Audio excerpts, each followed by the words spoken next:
destination. And I realized quickly when I knew I should that the world was made up of this brotherhood of man. For whatever that means.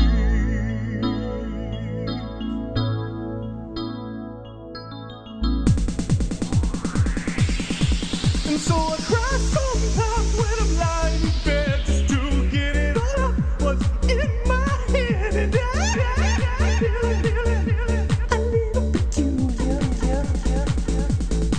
And so I wake in the morning and I step outside and I take a deep breath and get real high. And I feel the top of my lungs, what's going on?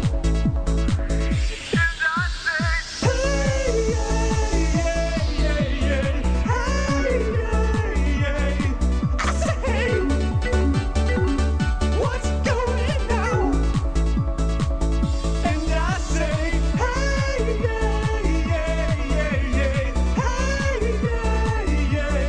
I say, hey, what's going on? And he tries. Oh my God, do I try? I try all the time in this institution. And he prays. Oh my God, do I pray? I pray to say good thing. For a little shout. And I say, hey, I say, what's going on? And I say,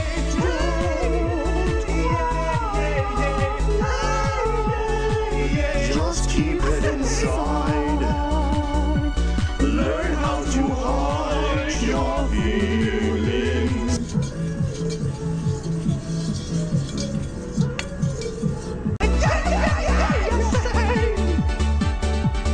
What's going on? Yeah! 25 years and my life is still trying to get off that great big hill of hope for a destination.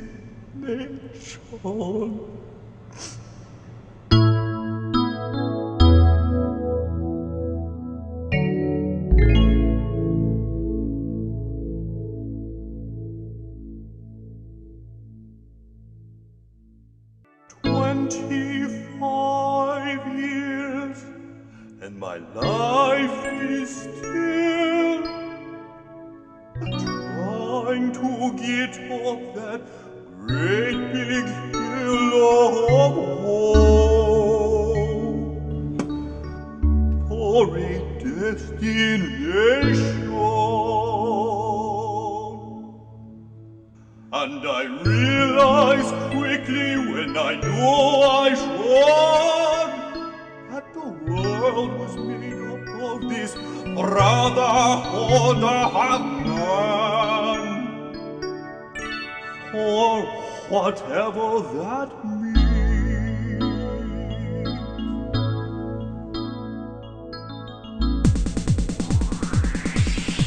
And so I cry sometimes when I'm lying in bed just to get it all out what's in my head. And I feel it a little peculiar. And so I wake in the morning and I step outside and I take a deep breath and get real high. And I feel the top of my lungs, what's going on? And I say, hey,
My life is still trying to get off that great big hill of hope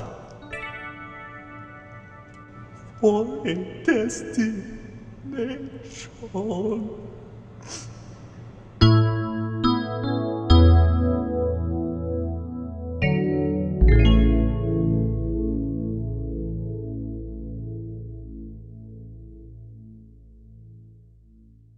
25 years, and my life is still trying to get off that great big hill of hope for a destination. And I realized quickly when I knew I should that the world was made up of this brotherhood of man, for whatever that means.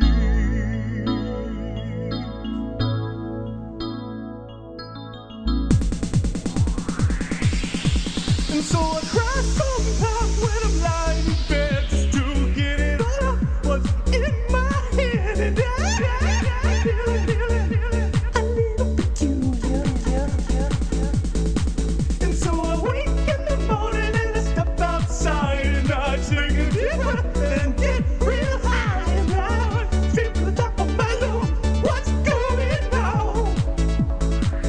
And I say, hey,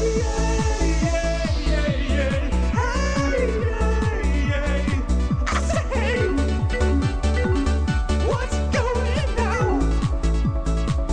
And I say, hey, I say, what's going on? And he tries. Oh my God, do I try? I try all the time. And this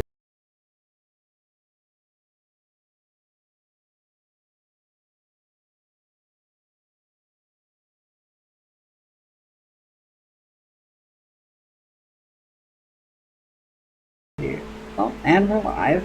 Hello, everybody. It took me a minute to notice, sorry.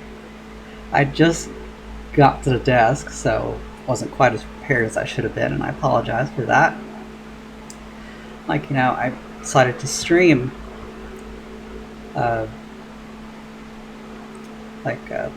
this particular mod later in the afternoon, so I would be better prepared, but it seems like things always come up,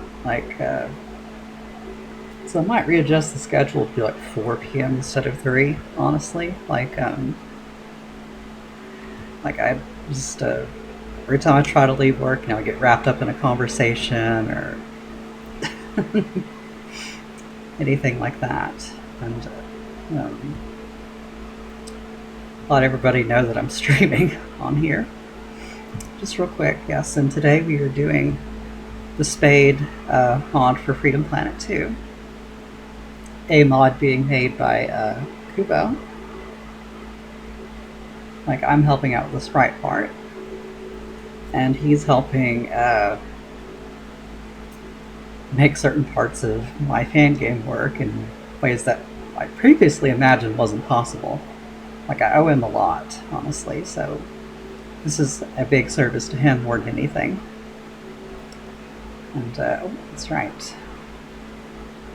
This has my Twitch link. There we go. Then let's bring up Sprite Sheet here today. That's right, and I can entice the eyeball with the spring animation. And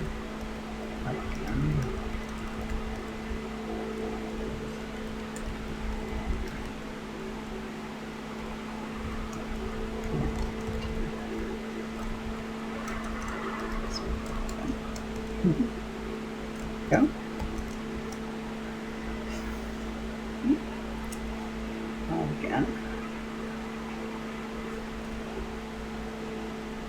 Mm-hmm. Work here. Here we go.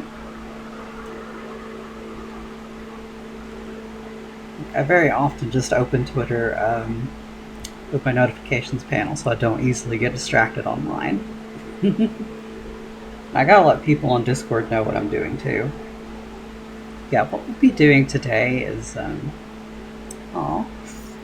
yeah, guess what? I got Linux. One of the reasons for the delay was, got distracted playing with Linux again.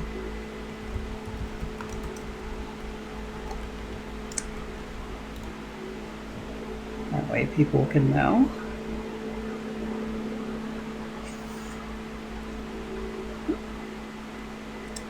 Oh wait, there's a discussion going on here. Alright. I'm not going to worry about plugging the mod anywhere else.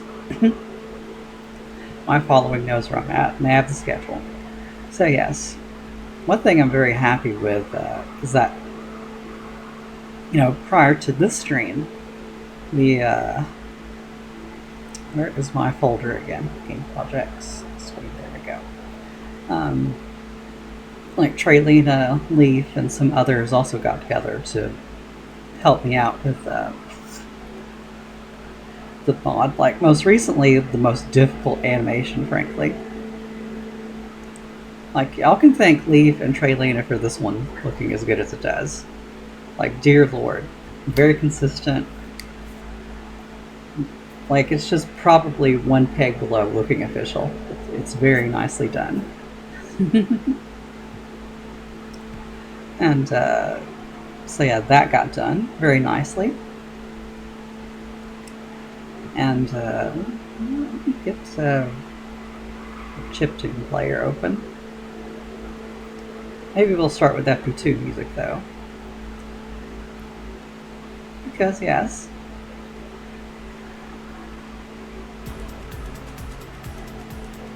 Nice thing to keep in the background. So yeah, that got done, and Creeper also fixed some costume issues with this particular animation. And Traylina also got busy fixing this pose. Like, I'll probably adjust the elbow here while we're live. But for now, we're going to worry about like filling in some more blanks today. Like, as you can see though, like, a lot of the sheet is pretty well filled in now. We're on the downhill slope, I think. He's almost ready. Isn't that exciting? Oh yes, and I did do a Discord stream on Wednesday to make up for not streaming the game at all on Saturday last week. Like, real life just got so hectic, so crazy all of a sudden, and it just, I gave up that day. I just laid in bed while the house was just bustling with too much going on at once, and I just couldn't handle it, so I just went to sleep for 12 hours. Like, y'all have fun. I'm logging out of real life for a little bit, sorry. I do apologize for not streaming. I know that probably affected a lot of people coming into my streams again. Like, you have to be able to trust that a streamer will stick to their schedule, frankly. You really need to. I'm not even doing this for the money. I just want to, you know, draw people in to be excited about modding for Freedom Planet 2 now that it's possible. And we have to show how possible it is, I think, before, like, more people will get into it. You know, it's a chicken and egg problem. You know, people will probably like, oh yeah, modding FP2 is a thing, but what mods are there to play? Well, a whole new playable character is a great way to pull people in. And Kubo has all the code ready for him. Spade just needs the sprites. That's all he needs. Oh yeah, and this is what I did during Wednesday. I did the bench startup. Traylina also has some takes on it, and I'm just like, these are also fine, but they're not better than what we got here, so. And I don't think like this is problematic to transition into from the standing position. I'm kind of not even worried about the bench transition animation. It just like, it's nice, but like, that will only be done if we really have time at the end of the mod's production, frankly. Oh yeah, let me just show that on stream for anybody who hasn't like seen the animation. Yeah, I keep GIF exports of everything. Like, this is the start of the animation. Like, I need to improve the finger gun posture so it's obvious that he's doing the finger gun. That was Kubo's suggestion. I thought it was pretty fun. And the animation for the bench isn't really that complicated anyway, so of course I snuck that in.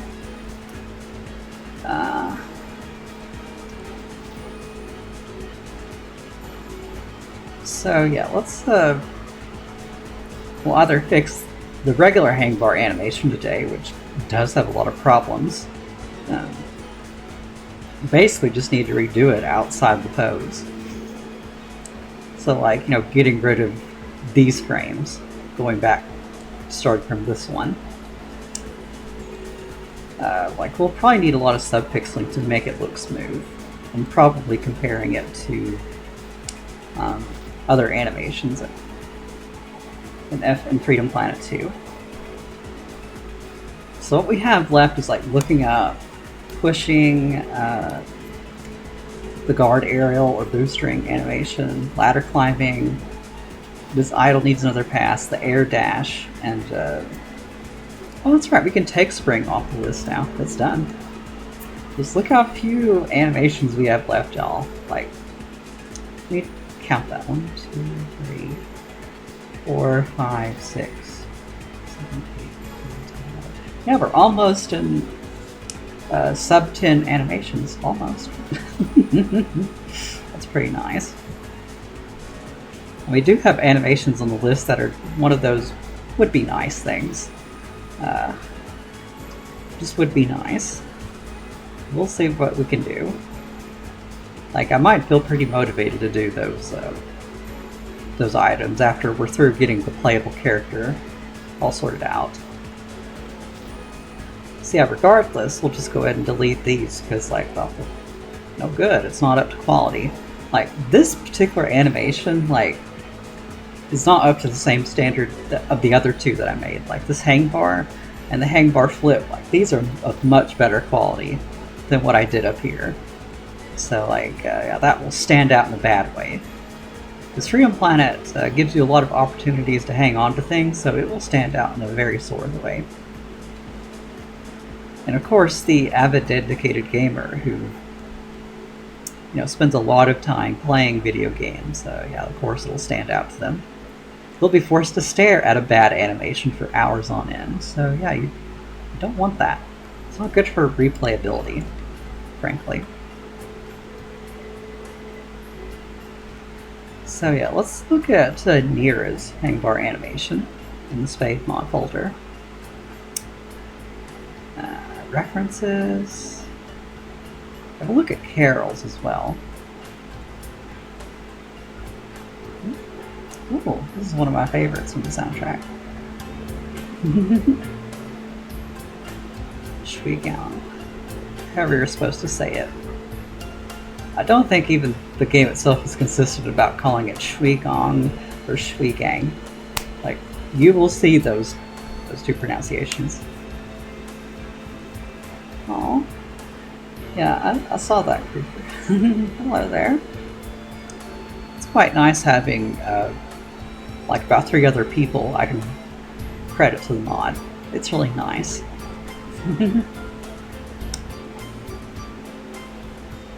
Yeah, I think like I did model the hang bar animation after Nira's, but it didn't work in Spade's context, just because of like his posture and everything is so different from Nira's.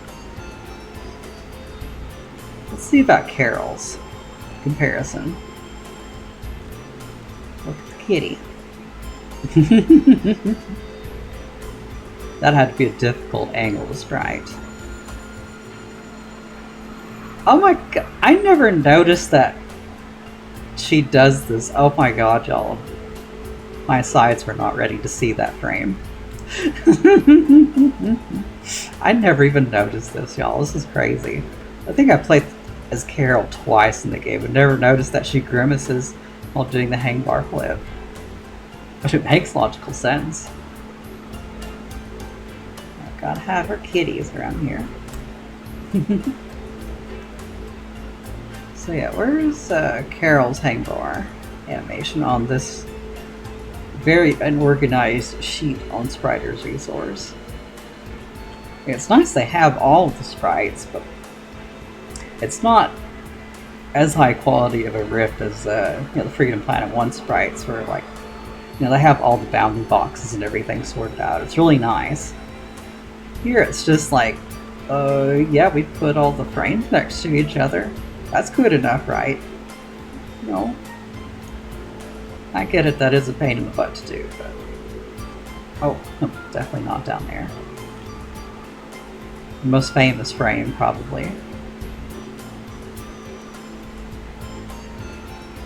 Yeah, the hands aren't very consistent on the hang bar flip. We really need to fix that as well today. We can't really say we did the animation if it's not up to a reasonable quality bar for Freedom Planet. Like, even if it's a free mod, people are still going to notice if you didn't put enough effort into something.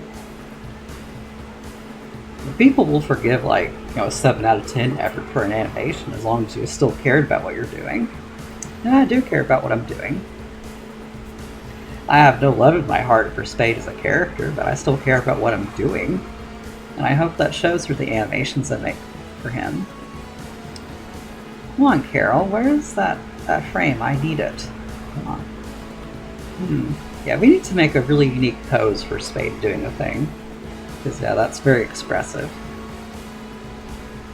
Come on, where is that hang bar animation? Carol's probably thinking right now, oh, you want to know where it is? I ate it. That's what happened. I ate it.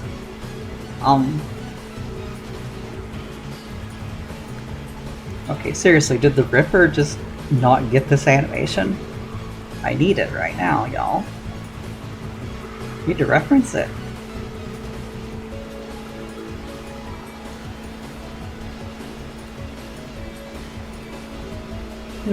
No, that's one thing that's not on the list, Creeper. We don't really have like an idle animation for when he's not doing anything.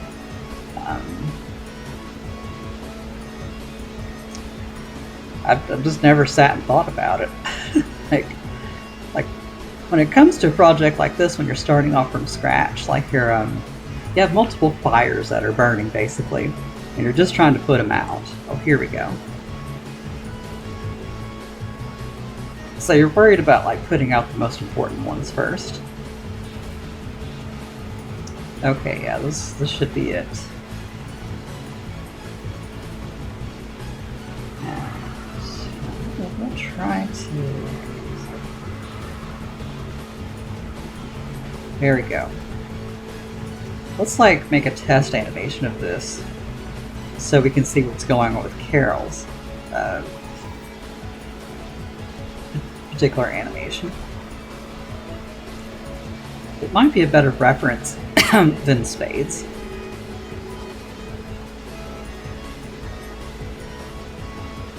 Yeah, it's like my one criticism for the sheets on Spritework's resource. They're not very organized, like they're really messy. I'm not angry enough to like make a big deal about it on the Spritework's resource forum, but it stands out to me. But it's, all the sprites are there, I guess, so big deal, maybe. But, yeah, not a very nice sheet, I'll say. Could do better, I've seen better. I know it takes more time to, like, do animation, cell boundaries and all that, but it looks so much better, and people could more consistently make animated GIFs out of sheets when that happens. Yep, that's definitely definitely me. Uh, just now took me way too long to find the hang bar animation. There we go. Okay, so not doing combine, we're doing replace. Oh, one of them's out of alignment.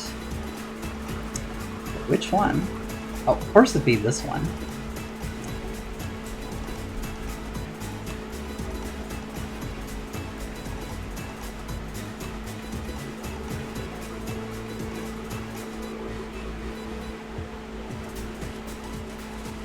Ooh, okay. So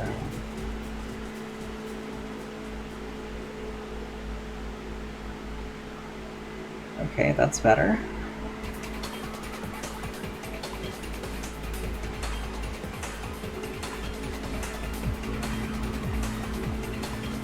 Okay, yeah, this should be better now. Like, it'd be helpful to see, like, what Carol's... How are we still getting an alignment issue? This is supposed to be a test animation.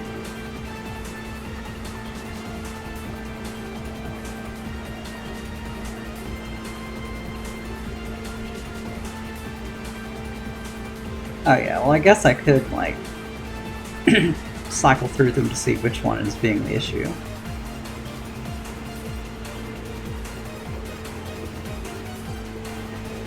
Ah, of course it'd be the very last one.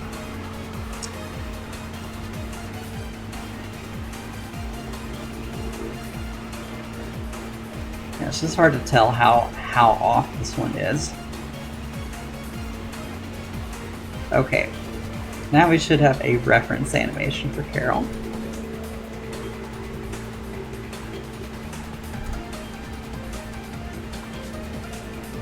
Come on, Carol, you are such a rebel.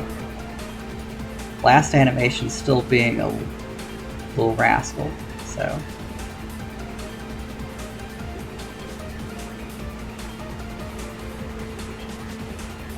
Oh, I see my mistake now. I didn't put it far down enough.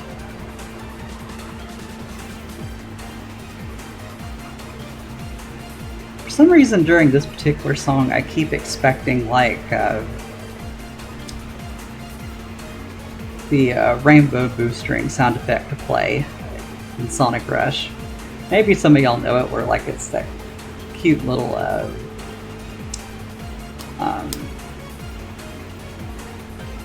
jingle that plays when you're going through the rainbow boostring, and the character starts twirling around.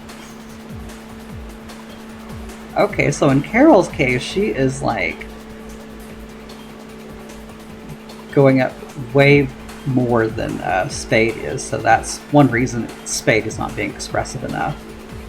She's basically going 1, 2, like she's going up to her full height. Probably a whole 3 pixels up. You know, just within 3 frames. And then going back down. Like she's got 1 anticipation frame, then immediately goes up to 1 anticipation frame. So it's just like this, starts here, goes there, up here, back down again, anticipation frame, back to idle. So let's double check that's the case. So 1, yep, dramatic movements. Oh, anticipation frame, then going back down, okay.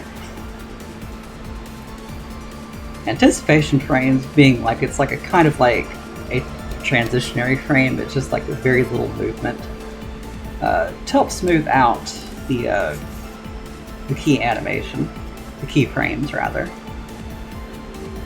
I won't go too much into animation theory because like I never read the book. I really should have. I really should have read the book.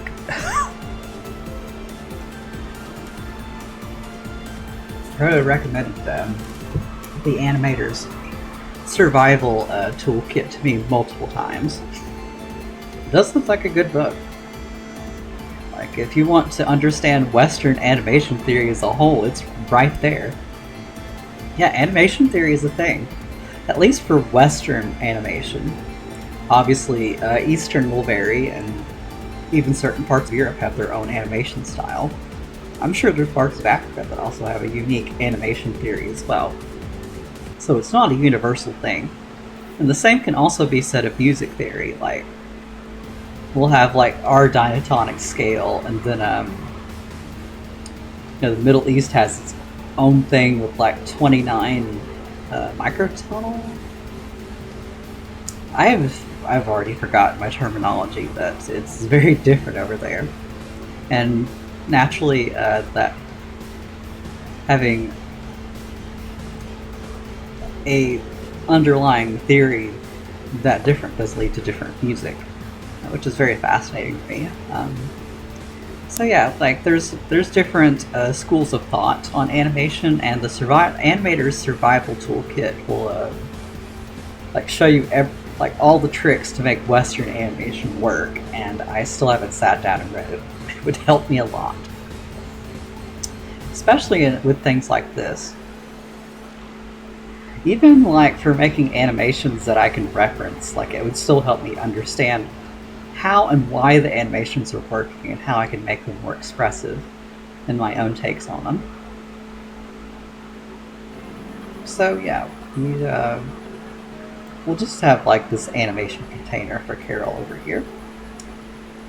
Our super secret sprite sheet for my next video game is like 0.3% now, so I don't accidentally tab into it. I do constantly have it open for pecking at, because yes, I just left my baby. But before I stream, I always zoom it out so y'all don't accidentally see it before I announce the game. I'd really love for the character to be a big surprise. I don't care about spoilers or being too precious about these things, just want people to have a nice, healthy surprise with a new thing. I like doing that. It's fun. It's really exciting for a whole new game to be revealed to you, and you can see footage of it for the first time, and you see everything working, and and as well as the differences that set it apart from the game that inspires it. It's like I had that experience with Starbuster, even despite watching pieces of it being made and just getting to play it all for the first time myself. That was a religious experience. And I'd like for people to have that with my next game too. So for now, the only thing y'all get to know about is the Freedom Planet projects I do, which is exciting enough for y'all because y'all like Freedom Planet, of course. And I'm glad you do, Creeper. Creeper over here already did some fan art of my next game's character. It's really cute. Like when I get my own damn fridge, I'm absolutely printing it out and putting it on there, like an internet mom would. That's like my thing. So yes, we have our reference frame for Carol, and I'll keep this on its own tab so I can just reference it as needed. It's a little window. You can even use desk pins to keep it above our window for Spade too. Will be a little messy, but I'll spend less time like going back to the animation filter in GIMP. Because yeah, GIMP is so backwards. Its animation preview toolbox is it's a filter. I don't know what back-end magic you have to be doing to oh, that's right, already got desk pins up. I still need to figure out like how to get desk pins to start up with a computer. I missed my opportunity to have the app do it itself, and oops, there goes that. It'd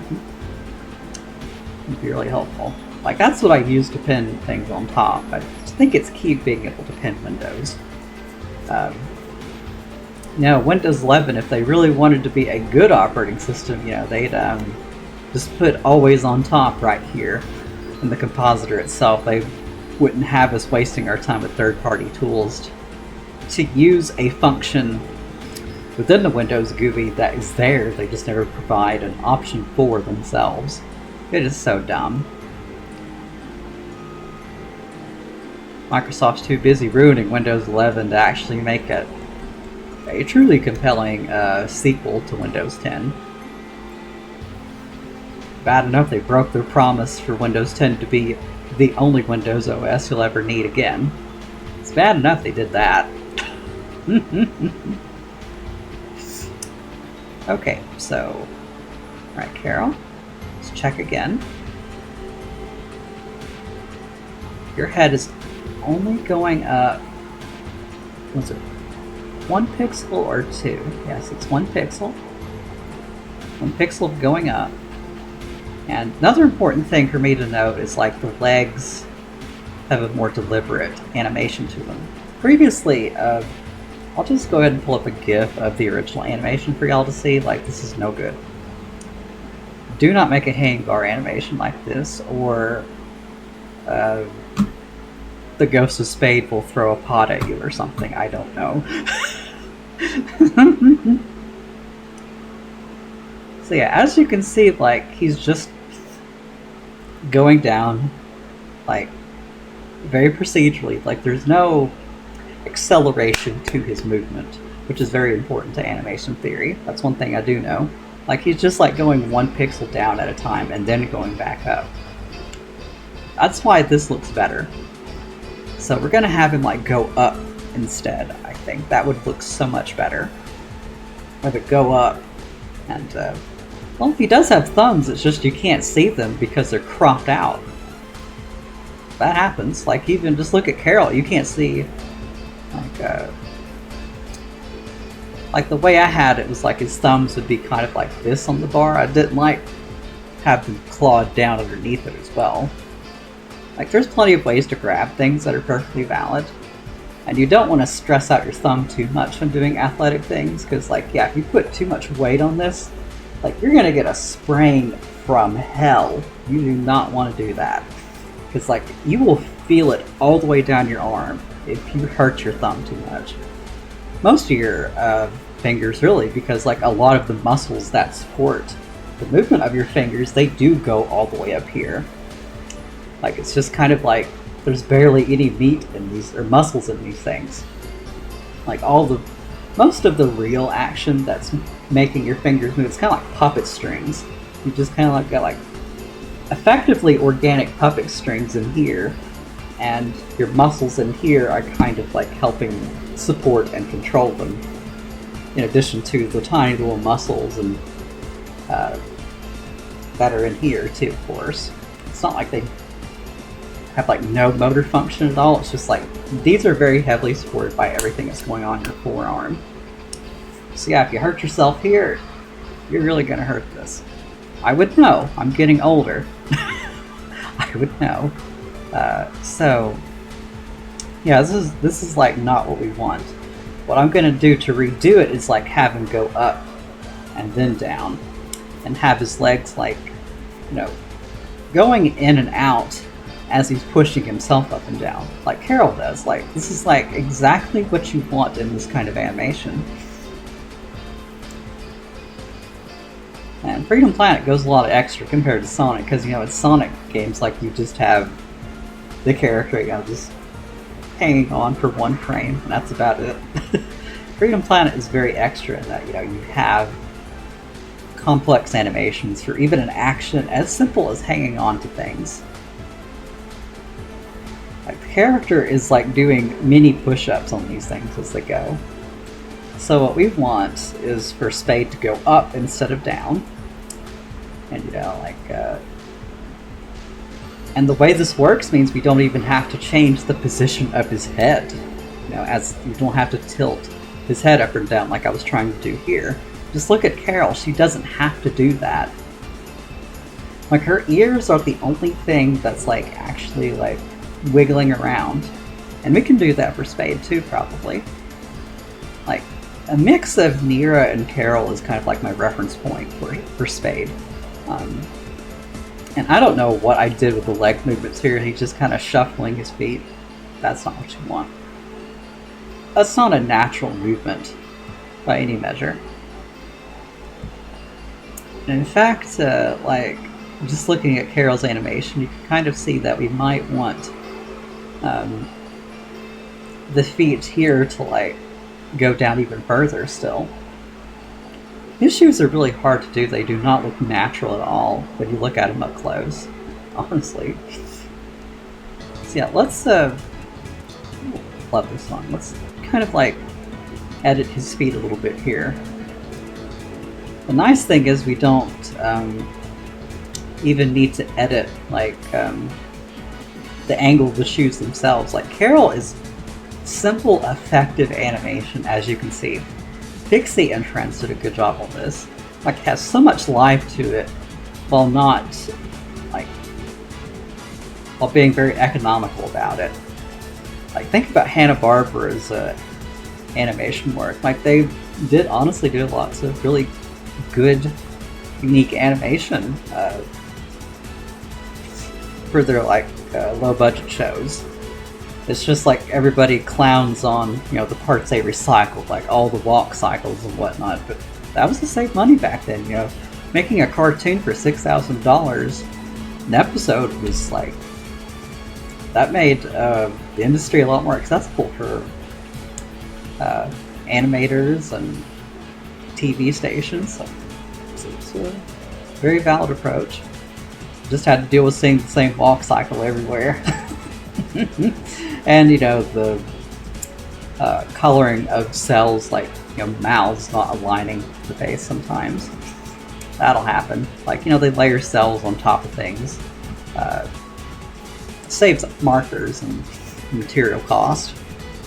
Like, they figured out how to make cartoons low budget and pretty decent. Like, you know, again, people clown on Hanna-Barbera a bit too much, the older things they did in the past. When making animation was like way too expensive still.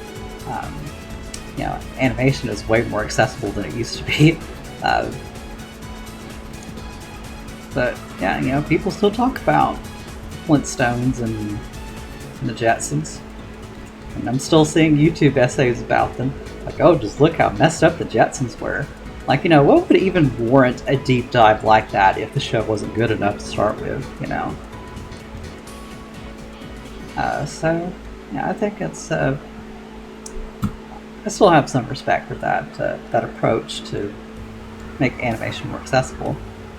I much prefer it to, like, you know, paper doll animation where it's just like, you know, they make one keyframe and then they have, like, they use, like, cage transform effects with their animation editor to make them, like, all wiggly and whatnot. It's like, ugh, just, that is not animation. You are breaking their bones like 2 times per frame. Like, no, that's uncanny to me.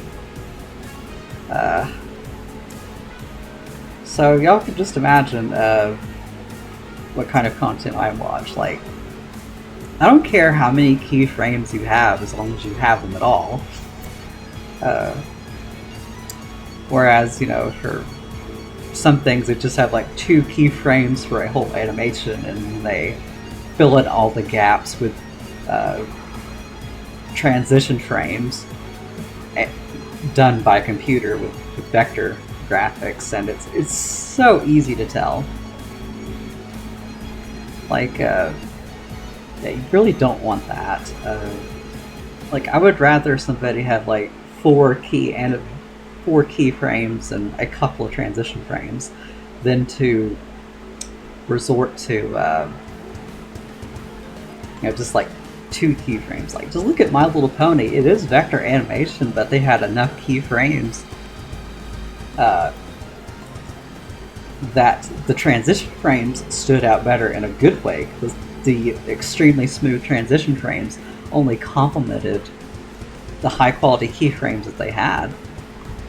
So, like, yeah, you can watch the show and it's very pleasant on the eyes. Meanwhile, you go look at, what was it, Sweet 16 or something when I was a kid. Well, just funny show, but I'm sure the animation quality did not age well. It was about these teenagers just being goofballs in the mall, like, you know, being mall rats. Back in the day when it was cool to be a mall rat. Pretty interesting show, just kind of a shame they didn't have the budget to, like, have a lot of keyframes. So it was like one of the earliest examples of, like, you know, paper doll animation I can think of in the digital era. You know, if I have to go back and redo an animation, I'm gonna like try to make it better while I'm at it.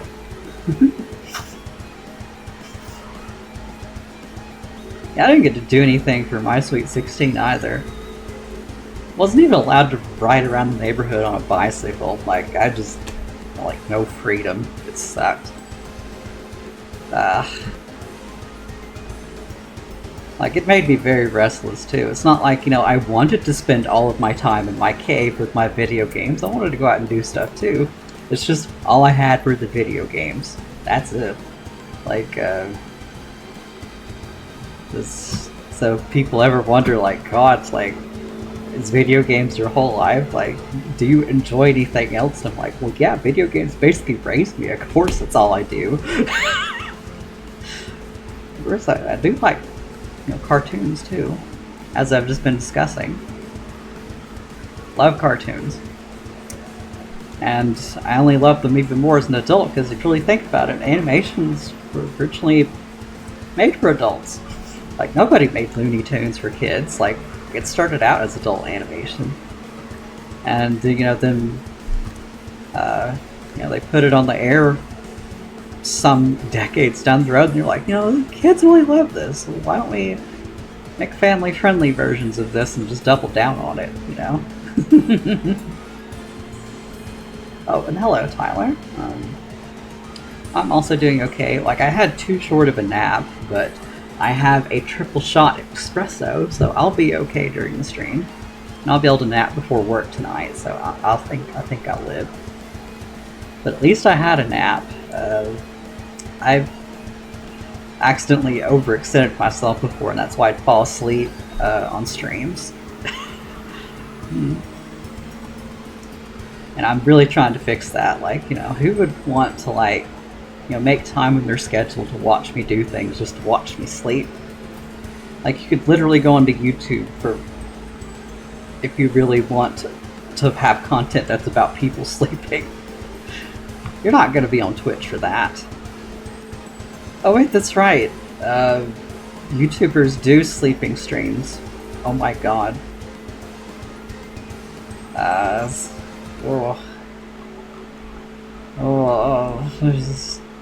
I do love the point that Pirate Software made about those streams. It's like, you know, the streamer could, you know, be playing Valorant in the background and no one would ever know. They're just making it's checks for free.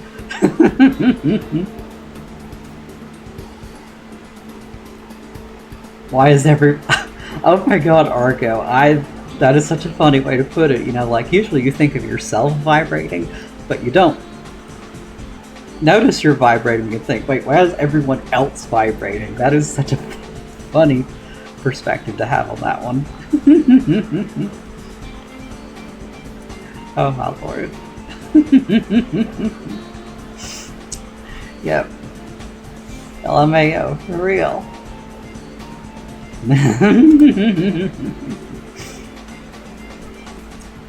Oh my lord.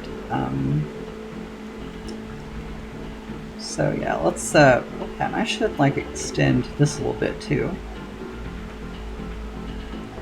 And yeah, I could rant about animation for way too long, y'all. It's kind of why, like, I know some of the underlying principles just by having watched so much of it, but I don't have a formal understanding of all the principles. So there are gaps in my understanding of it. Hence why I'm redoing this animation, because I didn't do a good enough job last time. Oops. If I understood the underlying principles better and made better observations, instead of like trying to be different because I felt lazy, you know, like, I would have gotten a better result. It's just how it is. Like, sometimes you just need to go back and redo something, because it's like, well, like, I'm not a perfectionist at all. Like, if it's just good enough for the job, it has to stay that way. Like, not every sprite or animation in your video game can be a 10 out of 10. You're gonna have your 7 out of 10s littering the whole thing, because you have 20,000 to 30,000 sprites to deal with even before you get to the tile sets. If you try to make all of them up to a AAA standard, that game's never getting done. It's gonna be an Owlboy stuck in development for 8 years, and then the press laughs at it because it's not fun and they forget about it, and all your art is just a waste. Like, even some of the professional reviews of Freedom Planet 2 weren't very professional. I dare say. It's almost like you could tell they were just being like, please exceed. We're trying to be nice enough about this. Please keep giving us free press keys. We love those free video games. Yes. We won't be too mean to your precious indie darling. Just please keep giving us keys. And just litter like passive aggressive shit all the way down the whole thing. Like, even as somebody who has mixed feelings about the game, even I thought that was just like should be beneath them, frankly, but they weren't. Like, you don't like the game, at least be honest about it. Don't like hide it behind obfuscated language. Like, I think a discerning adult can actually read and tell what you're really getting at. Oh, this game's good if you don't mind all this other shit we complained about. Like, that's not a honest review, I think.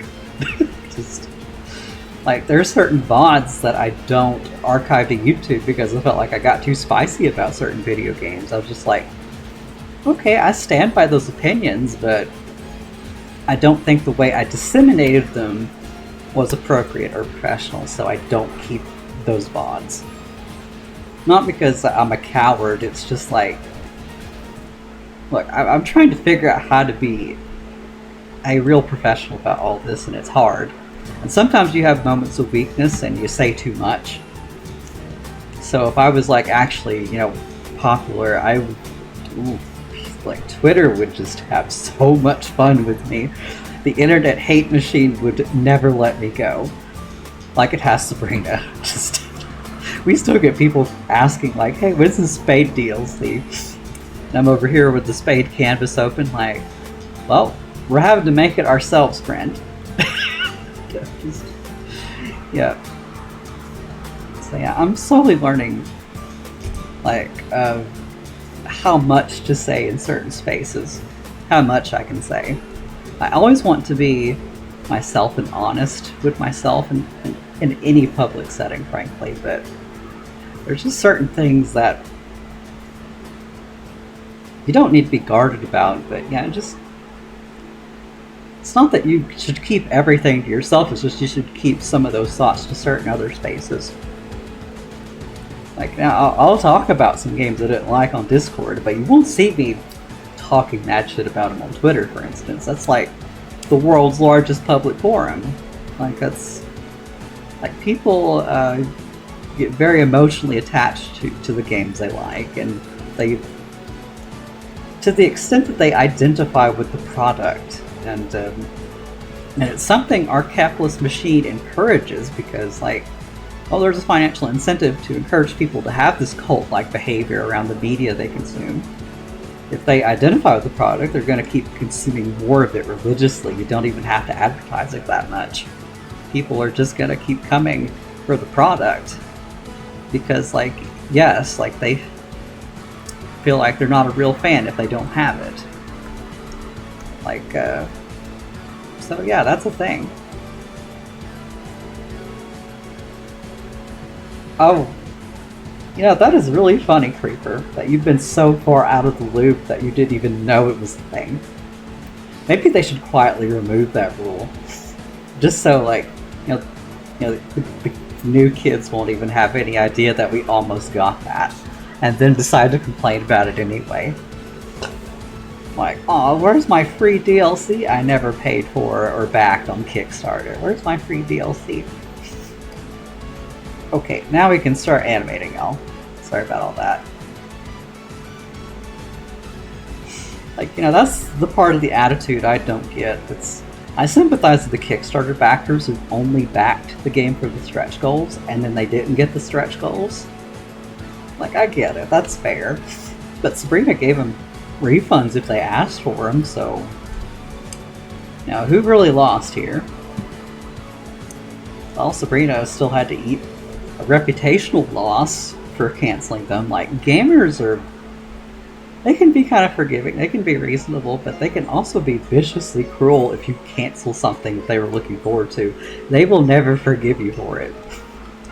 Well, the loud ones won't forgive you anyway. There's also some, quieter ones who will be passive aggressive too, and then you'll end up bonking them for not shutting up.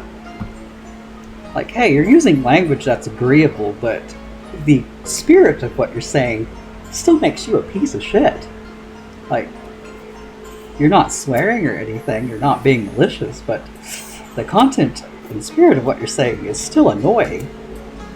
I can receive that. And the reason I can see that, it takes one to know one. I used to be that kind of person. Just trying to squeak past a very disagreeable position with agreeable language. And people on Twitter love to obfuscate their true intentions that way. And that's what made me kind of shy away from doing that, because that's what bad actors do. You don't want to be lumped in with those people. You really don't. And, again, if you have a negative opinion, just be honest about it. Don't dance around the bush. People can see what you're on about.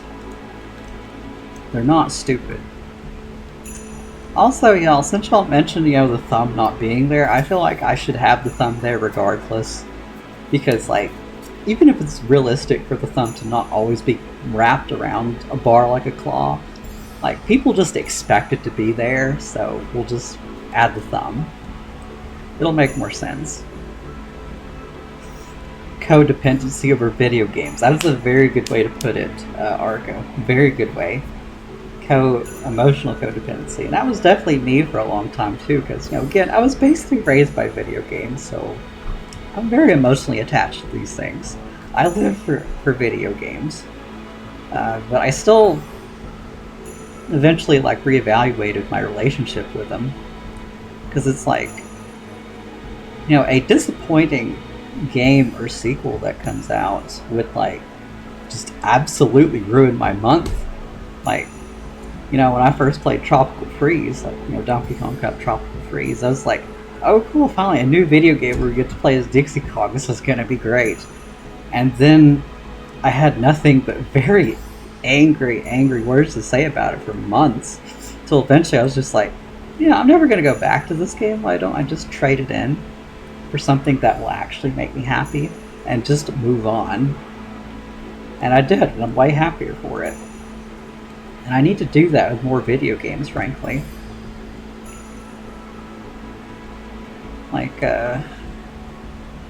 Even with this game that I'm helping make a mod for, I had my disappointments in it.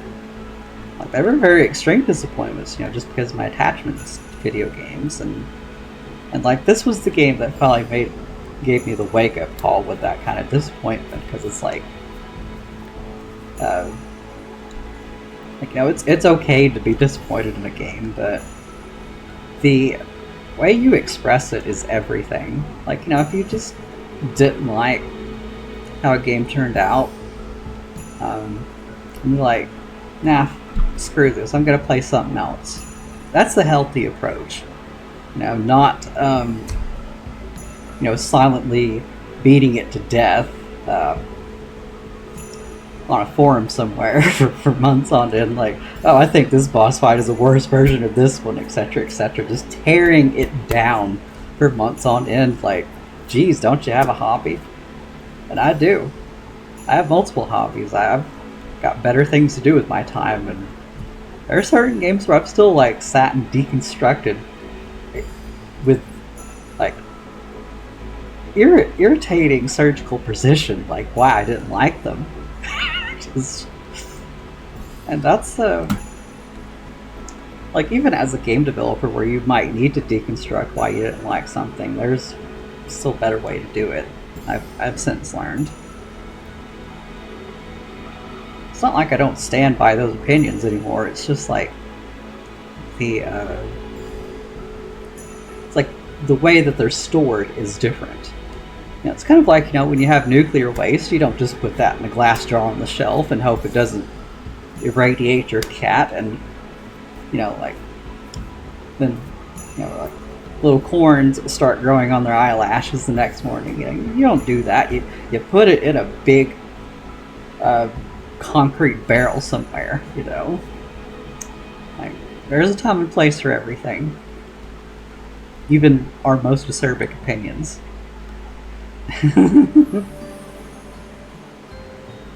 Oh. Oh, Argo. Yeah, Force has disappointed a lot of people. I think, like, somehow I think that game disappointed even more people than 06 did. Like, it was like a new low for Sonic, which is frankly impressive because, you know, like, 06 was considered the lowest point in the series, even though it sold really well. And a lot of people fondly remember it. But, you know, all the old-time fans who pre-ordered it, they were, like, super pissed about the whole thing. And naturally, the future sequels, like, you know, reevaluated where to really go with the series from here. And they were better games. Then here comes Forces like, hey, you want to see me do it again? Want to see me do it again? Oh, and they did. Like, Forces does have some merits to it, frankly, but, you know, again, people expected more to it, and so people more fondly remember Sonic Mania, which was supposed to be the budget game to complement it. A complement to Force's story. And that's the game people remember. Nobody cared about Forces. Like, the side game that they probably put $500,000 into was like the best-selling Sonic game in 15 years. You know, bring back classics, etc., etc., you know? That'd be a good idea. But also, you know, like, Sonic Mania was like, you know, built off the scaffolding of the better games in the canon, so yeah, of course it had a more fair chance to succeed. And I'm glad it did. Right, so yeah, I think that's a decent thumb, don't y'all think? Now let's copy it over here. Because look, even Carol's thumb is copy-pasted. Probably inverted also. Probably, but yeah, it's the same thumb.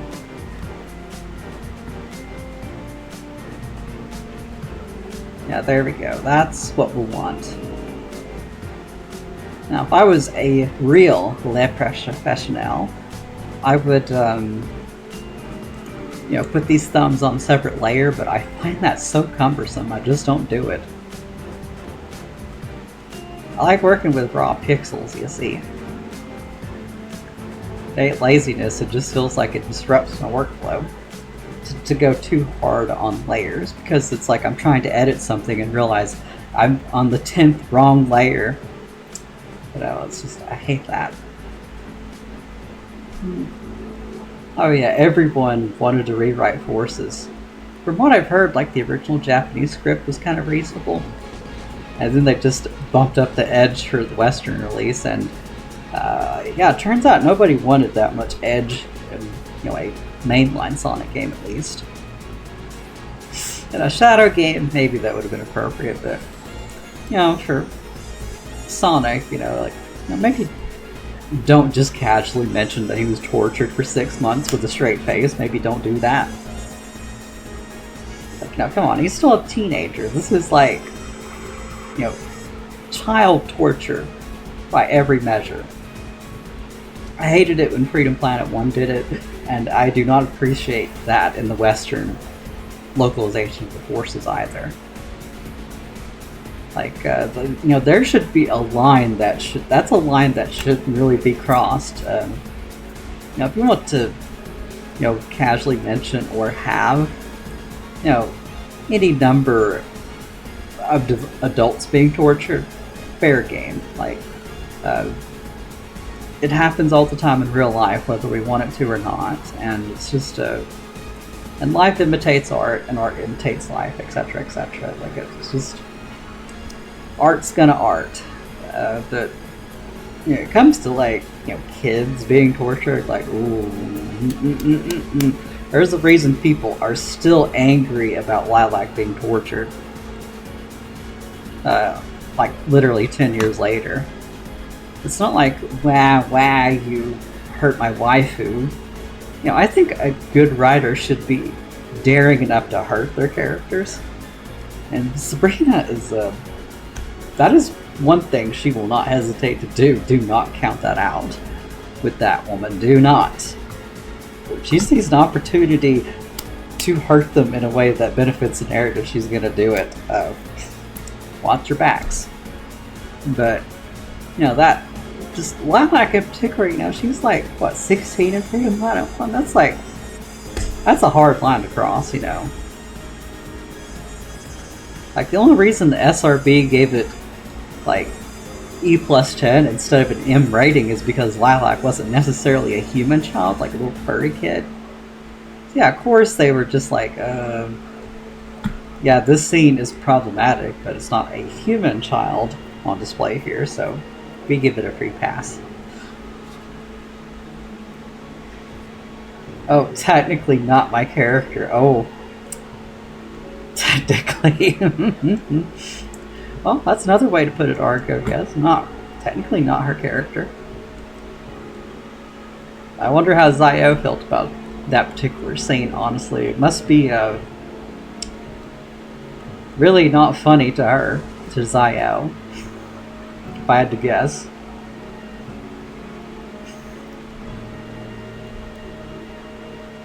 Yeah, it's just, yeah, that's definitely a line that I don't like being crossed, at least with kids. Like, if they wanted to torture Nira, like, oh, I'd been all over it. Like, she's in her 20s. Just go for it. Like, she deserves to be tortured. Like, just a little lightly seared. She deserves it. But, yeah, just this little 16-year-old kid who's just, and pretty much everyone who's ever defended that scene are red flags. I even told somebody on a forum once, like, if you defend this scene, you are a red flag. And then they went out of their way to prove me wrong. It was, like, so delicious. I pissed them off so bad, and they spent all their time hounding me and gaslighting me on the forum and other threads. It's like, oh, I touched a nerve with you.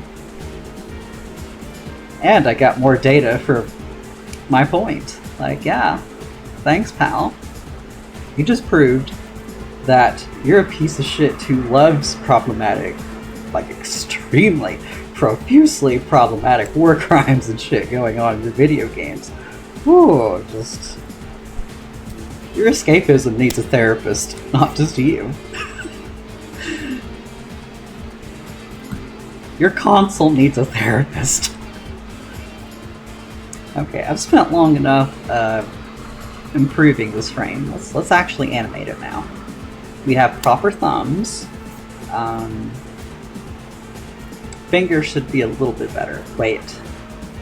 And the cuffs should be the Canon size. Yeah, I was just double checking if the cuffs were big enough. Because yeah, Trelina pointed out before that I got them wrong here and there. Oh yeah, I still need to add the cuffs to the hang bar animation. I never did that. Ooh, put that one's to-do list.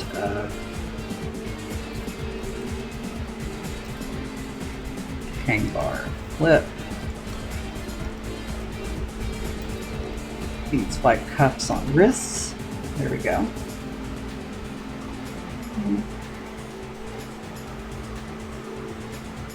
Yep. It's quite disturbing, isn't it? Yeah, at the time that I saw it, I was still like in my mid-20s when I first played Freedom Planet 1, so like my emotional intelligence was like below the below surface level. It was not in a great place. So my ultimate takeaway from it was just like, this is so wrong, but it's so funny. Like, that was my opinion at the time. I laughed at the torture scene, and so did some of my friends. We all thought it was just extremely funny. It was just so out of place, you couldn't help but laugh at it. Like, the narrative did not earn that at all. And, even the developer agrees with that now, so it's not like I need to beat on it endlessly. She knows, and she would change it in a sequel. I mean, in a remake of the game, if she does remake Freedom Planet 1 at some point. Maybe like for the 15th anniversary, that makes sense, I think. Because, you know, Windows as an operating system would probably have moved on so much that the game would just stop working on older computers. So yeah, why not preserve it in that way?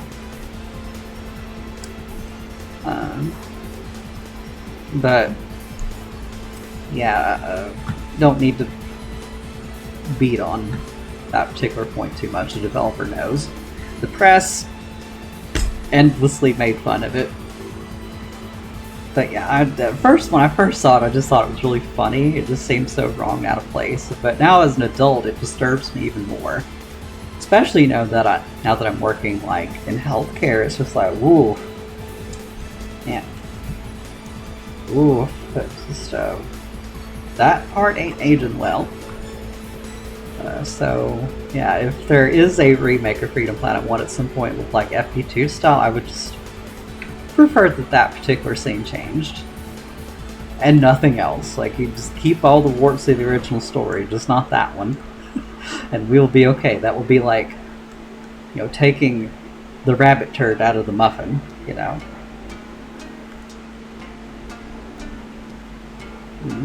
Like, that's what I want. Like, I loved Freedom Planet 1 as a video game, but I just... yeah, that's just... if I could go back and do some historical revisionism in the video game, that'd just be the only thing I'd change. Just... now, let's make the hand a little bit more... let's copy this hand over, because I just realized, like, yeah, I could make it a little better still. I could spend forever just, like, making little tweaks to sprites, but let's actually edit it. So yeah, just one pixel up. One. Just one. And that's what we'll do.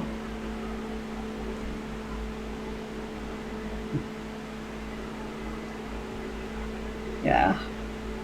So. And yes, thank you, Big Mood B, for playing, because yeah, we needed the palate cleanser after that topic. Oh, that's Beast 3. Yeah, that's what's playing. So yeah, let's move Spade up one pixel and get a copy of his head so that I know what pixels we're uncropping here. We're cropping, not cropping.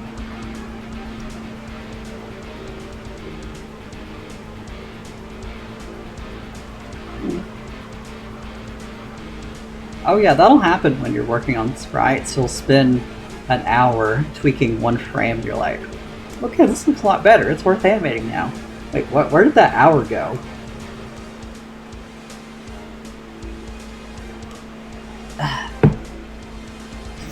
And if y'all are wondering where that drink came from, I just got it on the way home and put it in the fridge. Just for this occasion.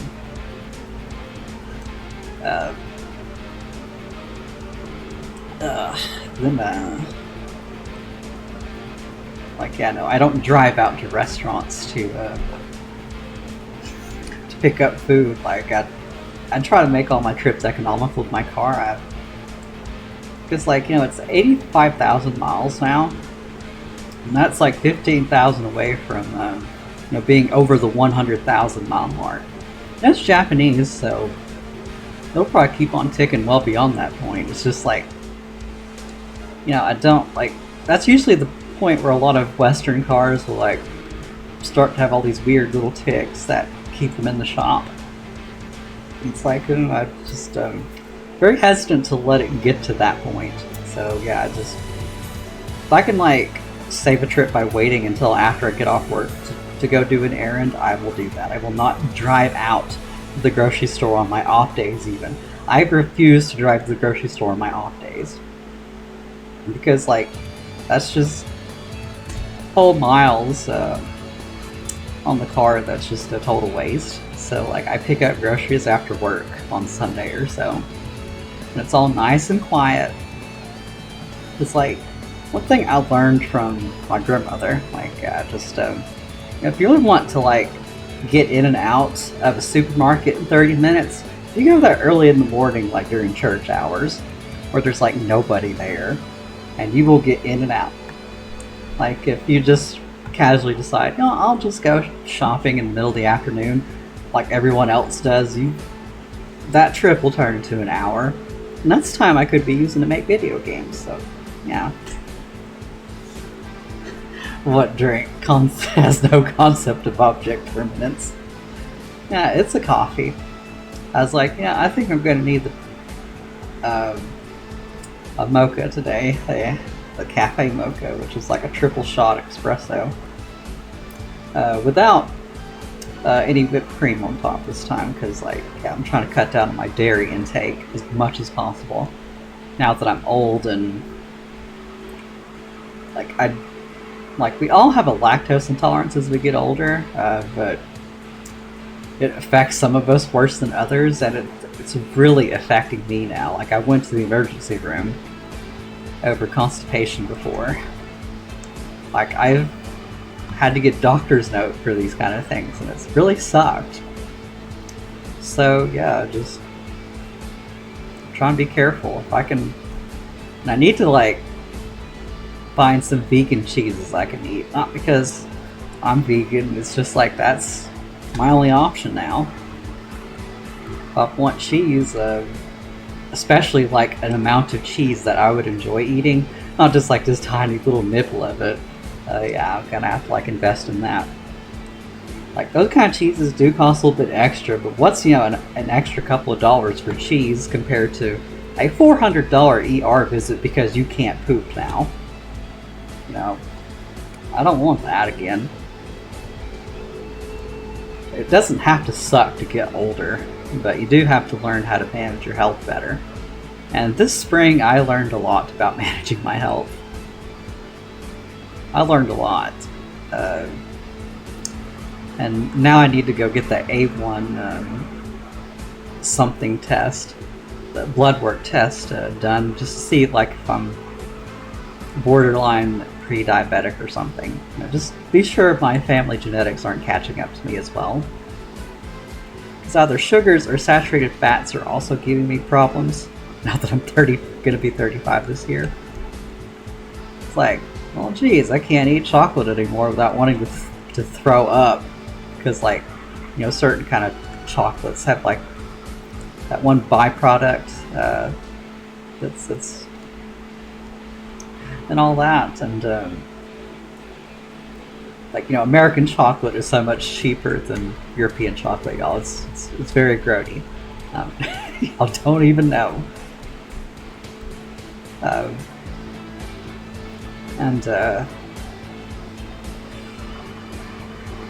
So, yeah, just gotta be careful now. I don't want to be. I love food. I don't want to eat as much as I want, as I can afford to, but not anymore. But there is one silver lining to all this. My food budget went down a whole lot.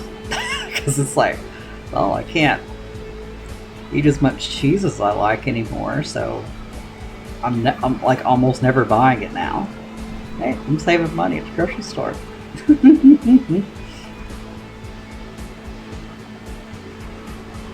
So while it does suck not being able to enjoy as much as I like, my body and my wallet is thanking me for it. So I ain't all a wash. Like, we really do spend a lot of money on our consumption habits, frankly. We really do. Yeah, you know what? I need to like approach this differently. Let's just like have the entire body shift up here. Just the entire body, not like trying to bias ourselves to a particular part. And re-copy the thumbs.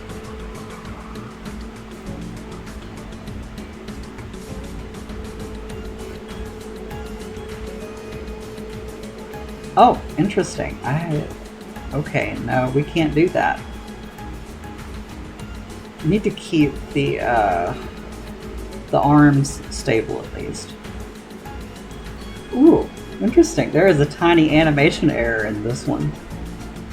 You can just barely see it, but like darkest green pixels on Carol's left-facing hand, the shading on it changes a bit too dramatically. But because it plays so quickly, like, you just can't notice it that much. But yeah, this is like scrunkily. Nobody noticed. But hey, the game's done now. Can't go back and update anything. Because then all the console players are like, why can't we get the update that the PC got? And it's like, because that costs money. Like, getting your certs again for a game is a pain in the neck. Like, So yeah, if you want to keep both releases on par with each other, like, yeah, so what else can you do? So yeah, let's try to, like, get a partial copy of the body to go up.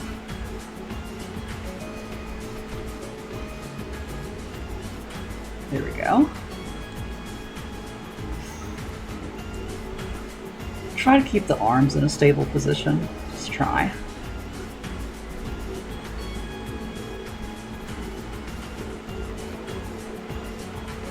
Okay, how much did that affect the arms position?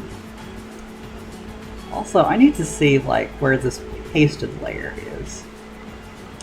Oh yeah, we don't need this now. Like, I did shade one cutscene animation recently. I just did it at the tail end of the Spade stream on Wednesday. Because it's like, why not? It's some low-hanging fruit. It needs to be done. Why not? Okay, so that's one less layer we need. We take those. Now hopefully I'll finish this animation before 5 so y'all can watch me do more exciting things. Rather than watching Spade do the hua. This not bench press that he's doing in midair, just like who? Monkey see monkey do. He's a panda, not a monkey, but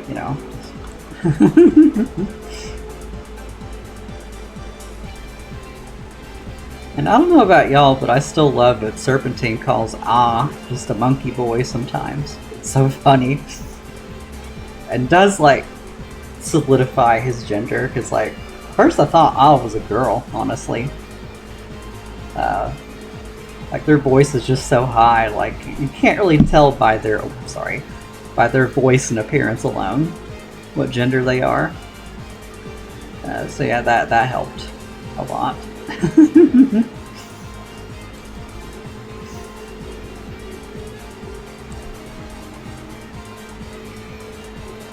Wait, what track is this one?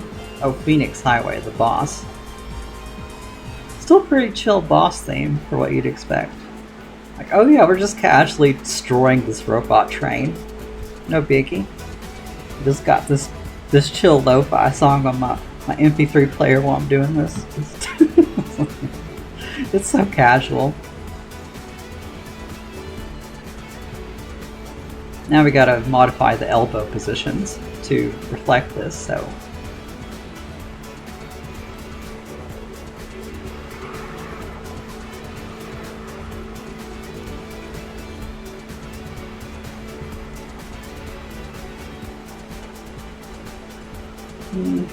Also, I feel so weird about keeping track of his red armbands that he has on his outfit. Like, I'm sure, like, in high resolution art, there's, like, some other purpose for it, but in pixel art form, all I can see is red armbands, and my first thought is the Nazi armbands. Just, I need to stop having that mental image of that symbol big on his shoulder. I'm so sorry, y'all. I probably just said something that you can't unsee now. Oh no. Like, ugh. Don't like him. Just because of that one little thing that has nothing to do with good character design. Just, something being bad by association. Not an objectively bad character design choice. Just a weird tick in my head where it's like, I grew up just consuming a lot of video games that, made fun of the Nazis by letting you shoot at them. And it's just like, can't not think about that.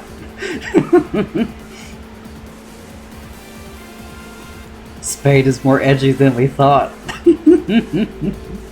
Oh no. Hopefully he's not breaking the Geneva Convention on web forums somewhere or something.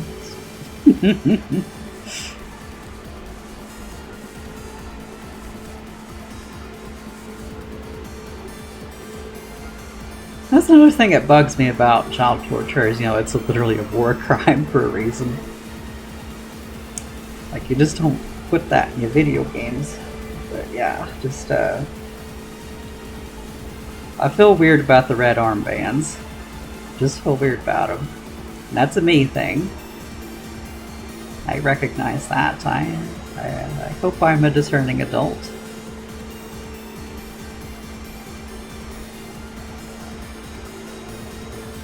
How do I give him elbows in this context? Because yeah, we're going to need some elbow movement given the position I put him in.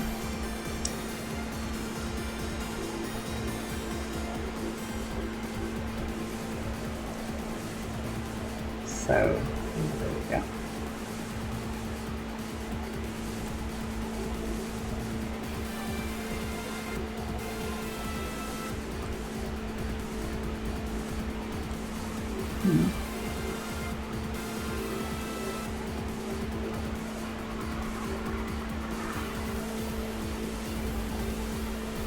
Let's see how it looks from a distance.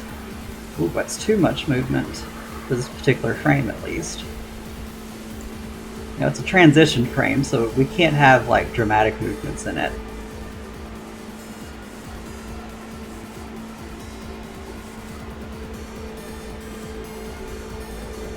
Yeah, hell of dramatic movements at least.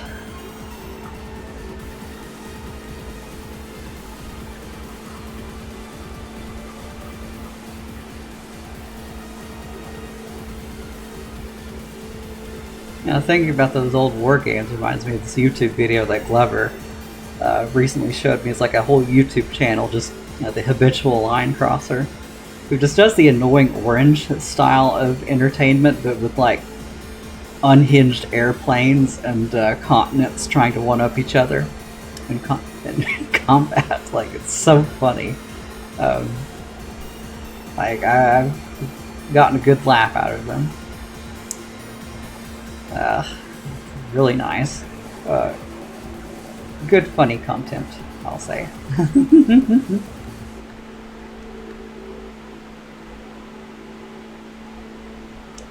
Like, it's hard for me to find good gut busters on YouTube when it comes to content, so that should, like, that's very rare for me, so I do appreciate things like that being on there.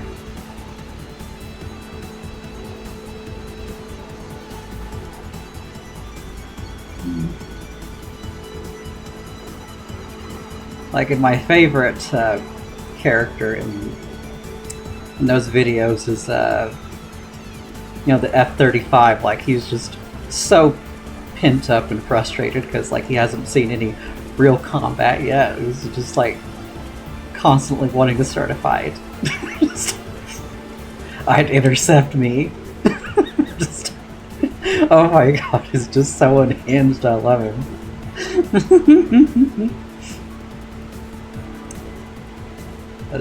Just,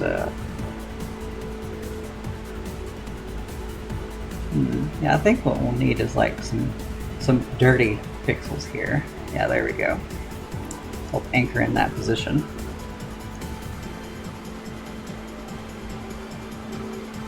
Ooh, okay, yeah, this is probably working.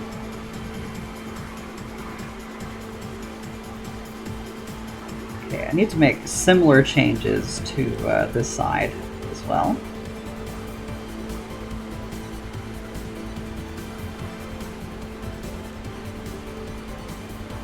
I've really been too afraid to adjust the position of his arm just because the scarf is over there. I'm like, yeah, no, let's get dirty and make some changes. I very much subscribe to the Miss Frizzle way of doing things, which is like, get messy, make mistakes. That's why some of my sprites look a little scrunkly sometimes, because, like, yeah, I did get a little messy and forgot to do an extra art pass on it. Even if the result ended up good, like, yeah, it still needs a little more polish. Oops, I didn't do it. Didn't do that polish run.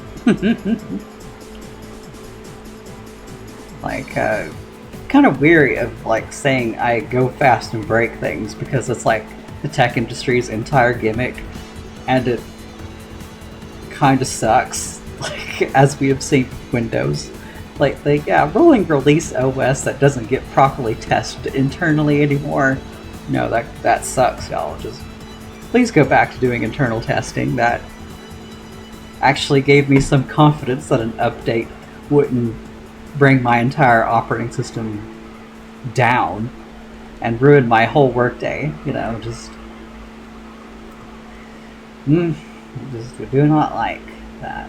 Just, I want to be Le Professionnel and say all operating systems are good and have their own advantages and headaches, but kind of hard to have that attitude when one particular option, or two rather, are racing to the bottom of the barrel. Like, how anti-consumer can we get before the frogs get upset? I can't vibe with that, y'all. I just can't. Not in good faith.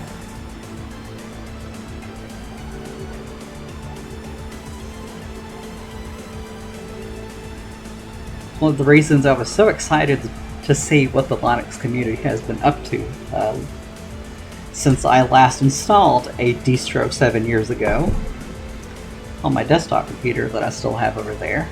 Okay.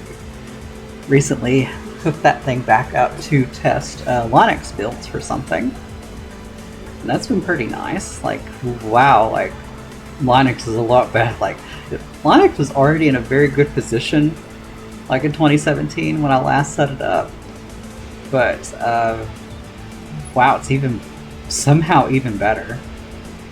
Like, that was like the most pain-free installation of anything I've ever done, and the Wi-Fi drivers actually work this time out of the box. Like, good lord, what black magic have they been doing over there? I love it. Like, KDE Plasma is so slick now. Like, that is my idea of a modern operating system, not whatever is going on here. This bootleg answer to Linux. That's what we got here, with a little anti-consumer poop around the edges. Just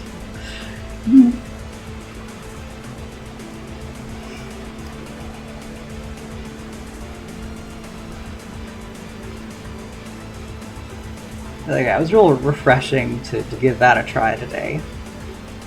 So I lost a little bit of my sleeping time to setting that up. Like, the entire operating system was all set up in like literally 5 minutes. I couldn't believe it. So the rest of the time was just like installing things, installing proprietary drivers for things that needed it, etc., etc. And again, all very painless. Loved it. That was great. Can't wait to do it again when I like decide to use my solid state drive there in the computers, like the main drive. Just do another wipe, install Kubuntu that way. Like, have and feel like I'm getting the most out of a 10-year-old processor. Wait, 14-year-old now. Good God. Has it really been that long since 2010?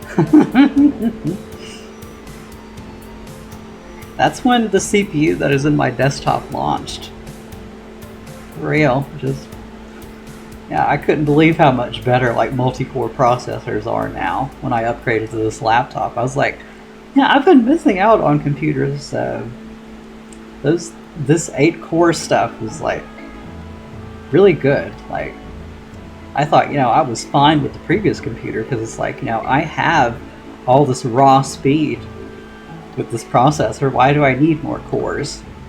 Well, unfortunately, like, more software now needs like more operations happening in parallel in the background. That's become a bigger paradigm shift than just raw clock speed.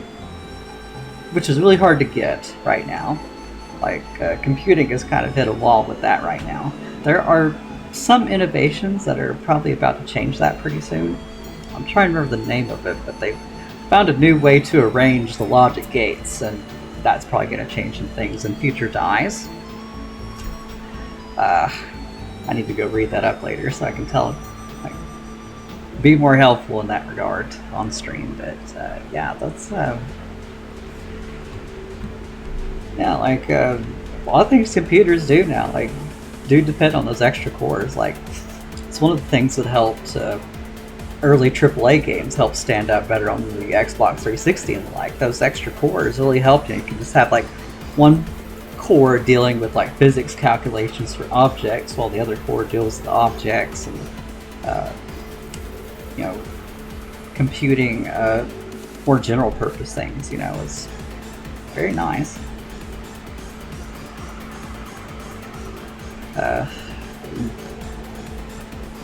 It's just a shame, you know, modern consoles have all that and they can still only do 30 FPS. Tangent mode. As y'all can see, when I'm very awake, I can like talk to myself for hours and hours about things. Like, this is basically what's going on in my head when I'm thinking to myself at work. Like, it's just endlessly thinking about things. Which reminds me, like, I need to like mention some things I was thinking about at work in regards to stage design. I just had the epiphany about like how Sonic levels structure themselves, because I will need to know that to make my own levels for the Freedom Planet fan game. I was thinking to myself, I just had one thought in my head that was like, okay, what is the fundamental structural loop of a Sonic stage? How are gimmicks implemented in Sonic levels? And I thought about it and I was like, you know what, that's right. Like, you know, especially in Sonic 2, I think it stands out the most in Sonic 2, where, you know, like, there's this kind of loop where you have, like, you know, a roller coaster section, and then there's a gimmick, you know, like, you know, an elevator or a zoom tube or a corkscrew loop that will connect you to another platforming section or roller coaster section, and it just keeps going and going. And what adds complexity to it is having like an extra path that is above or below it, and the way those two interconnect and interplay with each other makes the paths feel very complex, even though there's a very simple structure for how each path is defined. And I think that's why the stages flow so well, even because it's like, you know, you're constantly running at a constant pace without stopping, and those gimmicks help you keep moving through a stage, even if you're constantly changing direction. Like in platforming sections, like, there's nothing that like outright hard stops you and just to be like, oh, now you're in a platforming section, start jumping out of this this little hole we put you in, nerd. Like, no, they don't do that. It's just like a little corkscrew, then a nice gradual slope into a platforming section with a spring or something. Or like another roller coaster section. Wait, ooh, I love the geometry of this one. This is fun to run through. I was thinking, you know, I could practice that for the Freedom Planet fan game. And like, instead of having alternative paths, Freedom Planet doesn't do alternate paths very much. Just kind of like a little detour or something. That's mostly what it does. Instead of doing that, just kind of like implementing its Mega Man approach of where there are multiple gimmicks being used together at once. Sonic doesn't really intermix its gimmicks a whole lot, because like Sonic has a very slow, deliberate movement system, so you would overwhelm the player if you did the Mega Man approach, where you introduce each gimmick in isolation and then you stack them all together later in the level to create, you know, the mechanical complexity you would need to call it a harder level. You know, just progressively getting harder by mixing the gimmicks more and more as the stage progresses. You can't really do that in Sonic. It'll overwhelm people. It's not fun. Even in Mario games where the whole point is like have gimmick section, gimmick section, gimmick section, because it's all gimmicks. Like, they still have holding bright sections in between that as a psychological break between the gimmick sections so that you can breathe. They're just like, oh cool, I'm running, I'm feeling confident, this feels cool, I'm running and collecting coins, jumping, collecting coins, stopping for a detour. Then you go back into a gimmick section with gimmicky platforming and all that. So even Mario will stop and let you just hold right for a little while, to help you breathe. It's just like, okay, that was cool, I made it through that section. Oh, here's the checkpoint. Now we're doing it again, Like, if it was all gimmick platforming, it would be extremely stressful. So yeah, even Mario doesn't like throw you into things that hard. So yeah, what I do to compromise in a Freedom Planet setting is just like, okay, we'll do the Sonic loop where it's like the a structural loop of like roller coaster or platforming section, a gimmick that will connect you to a new area, and then also having an extra gimmick playing out in each platforming section. Maybe even having an alternate path here and there, so that you feel like you're running through things sometimes without also feeling crowded. Like, that feels so cool, and there's a lot of interplay of multiple gimmicks and enemies just doing things at once, and you're just running past all of it, and it's fun. But you have to do it lightly, like very tastefully so, or the map just feels crowded and cramped, and everything's just hitting you, so you're just constantly stepping on brakes while you're running through a level. That's not fun. So just having like one extra gimmick going on in the platforming sections, like mixing the two, like, I think that would be the best compromise to make a structured Freedom Planet level. It's not just, roller coaster section platforming roller coaster. It's you can use your gimmicks to connect the two areas very seamlessly. Freedom Planet 1 even does that in Final Dreadnought 1, where it has like that really cool elevator that just mews from left to right for you. You hop on it and you very quickly zip down this elevator, and it is so much fun. I love that. That feels good. It like gives you a second to stop and breathe and collect gems while you're on the elevator. It's like, okay, now let's get back to hurting these enemies on the other side of this elevator. I think that's cool, so that's what I'm going to try to go for. So I felt like I had a Giga Brain moment last night at work when I was thinking about that. And I also had more thoughts about how our antagonistic character of the story will pour gasoline on the conflict in Freedom Planet Academy story. I will not spoil anything, but it is going to be such a fun twist. Like, excitement is guaranteed, I would say. Right, now let's have his legs pushing themselves together.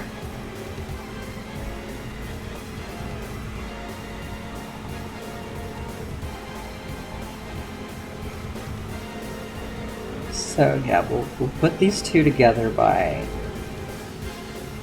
Yeah, they're moving by 2 whole pixels, it looks like.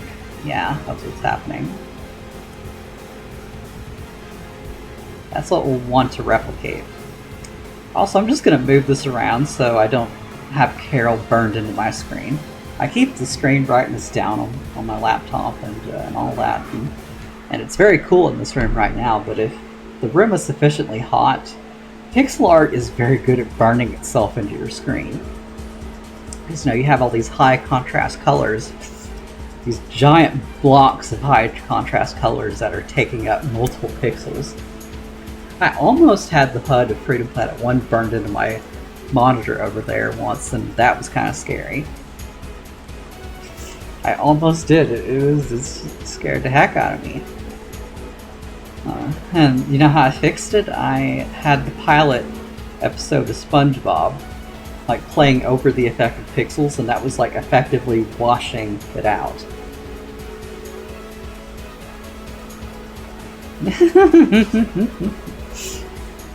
Aw. Well, I mean, who doesn't want a desktop buddy, honestly, but I don't think I'd want it in that way. Like, I just don't think I'd want to see cute little Carol while I'm playing Halo. Like, you know, just contrast alert. That would be weird. It's kind of like how, you know, you don't put ketchup on your mashed potatoes. It just feels wrong.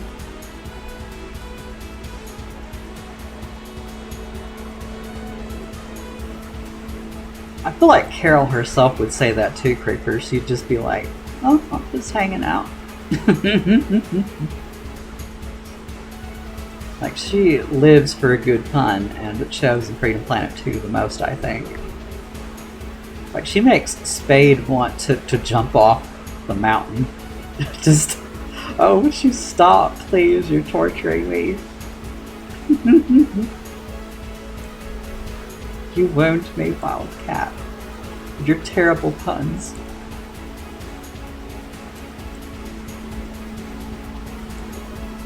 He is dying of cringe, y'all. Spare him.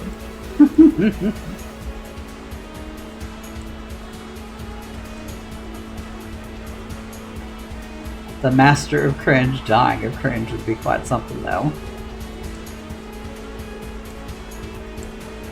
Quite something, I dare say.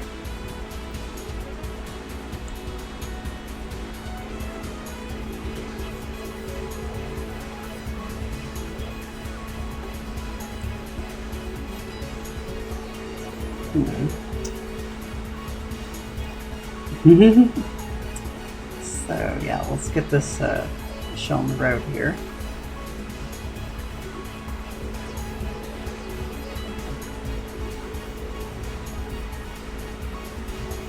Like I said, 5 o'clock would be a good estimate, and they're 20 minutes away from that, so I really need to get going. But I did want to stop and make that tangent about stage design.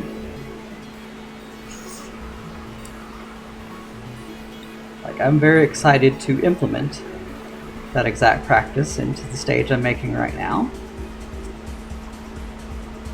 So of course I'm very eager to nerd out about it. It's just who I am.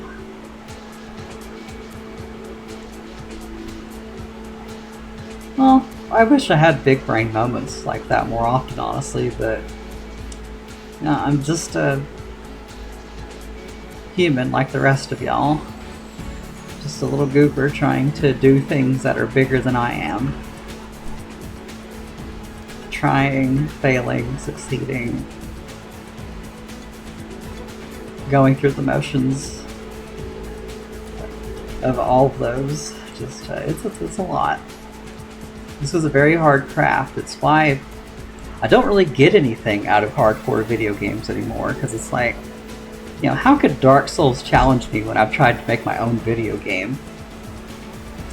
With my own Sonic physics, no less. Like, you know, video games themselves, just playing them, can't challenge you anymore when you've had to, like, have the challenge of actually making all this work yourself.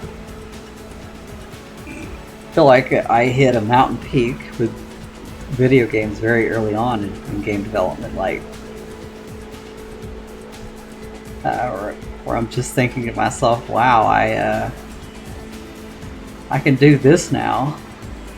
So it's just like, you know, those hard video games just can't impress me anymore. Like, if you're gonna be hard, at least be hard in a way that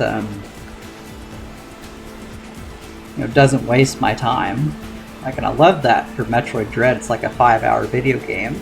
That's very, very fun. And the combat is very intuitive as well. Like, it like, I wouldn't even say like it like follows trends so much as, and took notes on modern games and their combat systems so much as you could take notes from Metroid Dread on how to do certain things right. Like, wow, I just love how it handled its combat. Like, it's the most mechanically sexy Metroidvania I've ever played. She's such a delight. At first I didn't think I'd even like it that much, but then, you know, once I got so far in, it was just like how I felt about Super Metroid. It's like, oh, I can't look away now. No thoughts, head empty, there is only dread.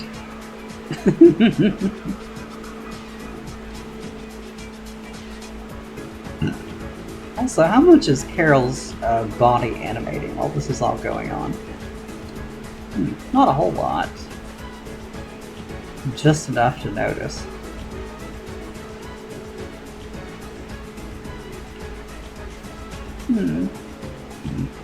Oh yeah, that's the beta version. I want to play the second take on it. I'm still sad this isn't like the version that we got in the final game. Like, this is so much more fun. This is on fire. Who at the top of Galaxy Trail thought this isn't good enough? It's just, this is like so much fun. This isn't what we're looking for. Still, let's do a third and a fourth take.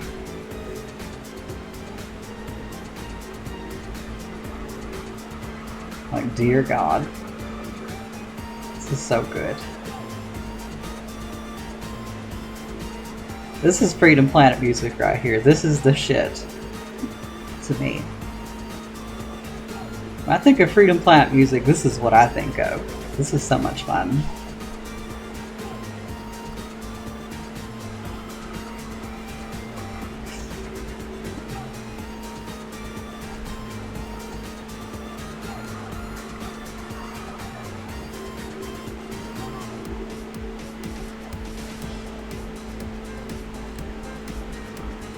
There we go. Now we have this transition frame started. Now let's push it to the extreme.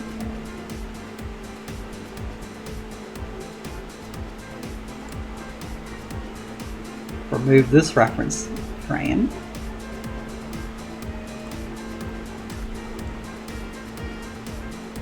Copy the previous frame over it as a reference layer.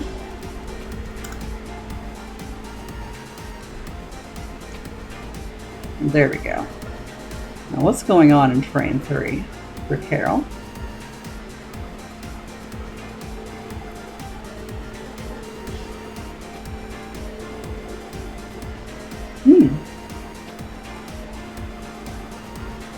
It's weird, I'm wanting to burp, but there it goes.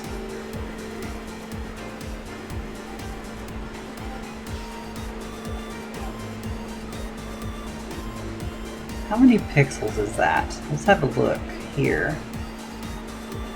So, frame 3, frame 2. How many pixels are we moving, Carol? We'll use her eye shine as a frame of reference for this one. So this is Y of the 15. Y of 13. Okay, so 2 pixels, not 3. I had it wrong.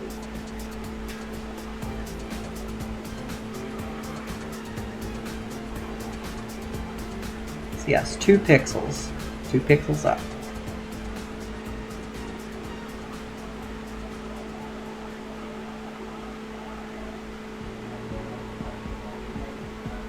It's interesting that even for that one animation error I caught, I do appreciate the anti-aliasing around her her arm here. There was a lot of thought that went into this animation. Just you occasionally notice a derp like that. Like, I make those kind of mistakes too in art.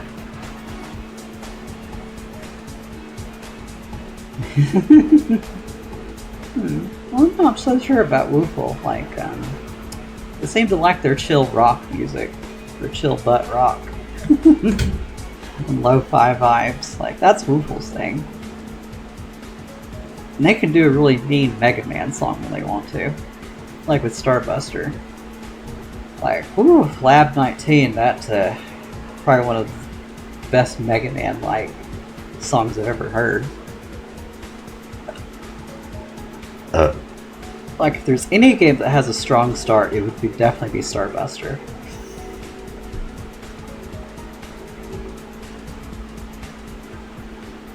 So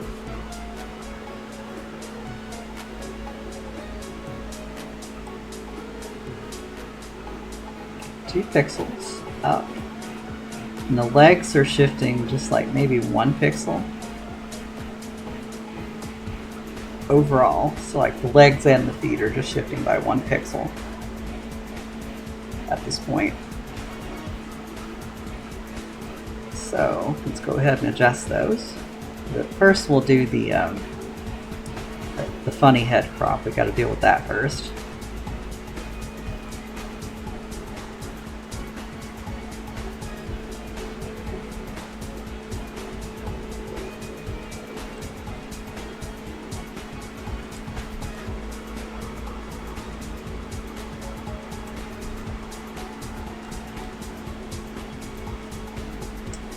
Yeah, but instead of like trying to connect the dots here, we're going to make the elbows actually move a bit. That should be more fun. Let's get another copy of the head here, so we can figure out how to make the top of the head look appropriate with the crop in mind.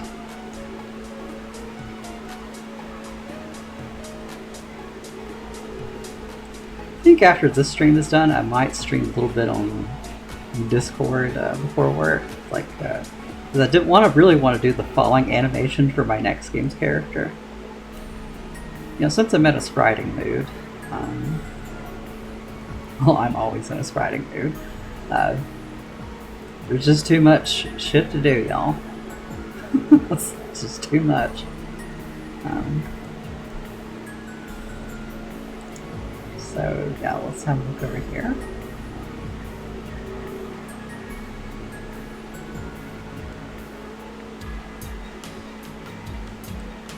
The more you get done, the closer you get to the goal.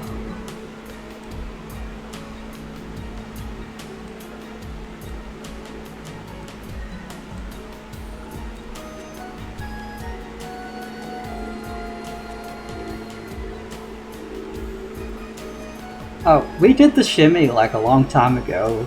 The shimmy is done. We're doing like the regular hang bar idle.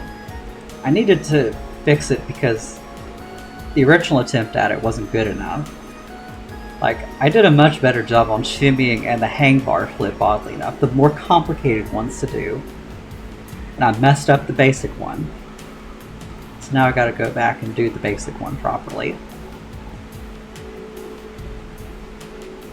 Yep, looks like a perfect crop of the head. So we can get rid of this.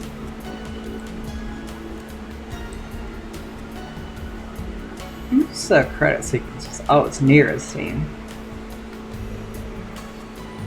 I can't wait to put Nira into the story of the fan game a bit more. She is going to be so much fun. Just a perfect agent of chaos. Even without even trying to be.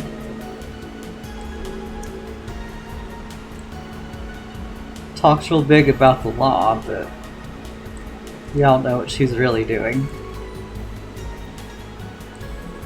Starting shit and talking shit. That's what she does.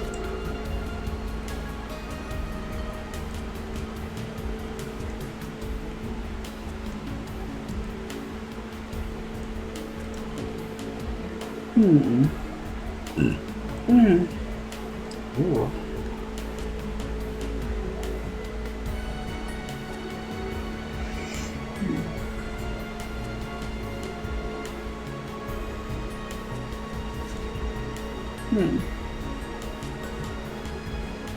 Let's see.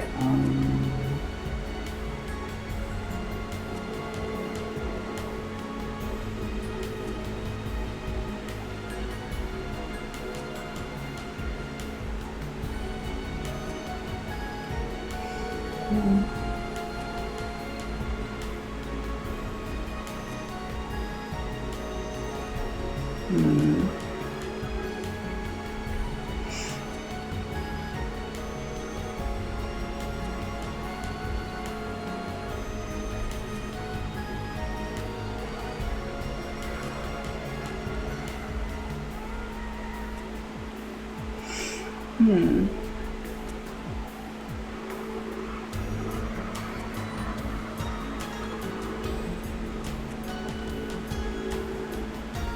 Just seeing where I can make some changes.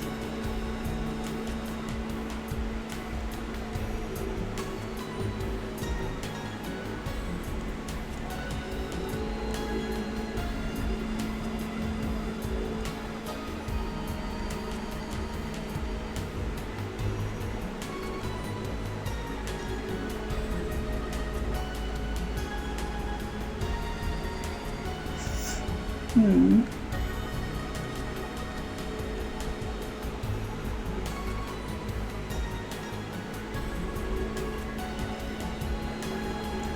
Well, that's good, Creeper. Like, the more we practice, the more we learn from these things. Like, and you're helping contribute to probably the most important mod for Freedom Planet 2 right now, so you're doing some good things here.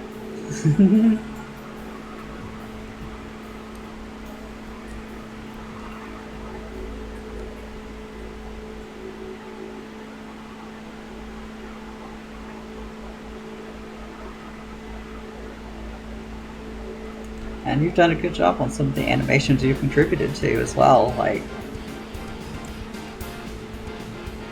just think very highly of that. I appreciate any amount of time people give me, honestly. Now, you can still help do the things that need to be done, but other people have a hard time setting aside the time for. Like, that's one of the benefits of a multi-person team, is like not everyone can do everything. Like, video games are very complex creatures, it takes a lot of people to make these things happen. And you're very much being a part of that process, giving a little bit of your time to help make this reality. Like, you've saved multiple hours of time on this project, really. I'll be very happy to say it wasn't just me that did all this, like, it was us.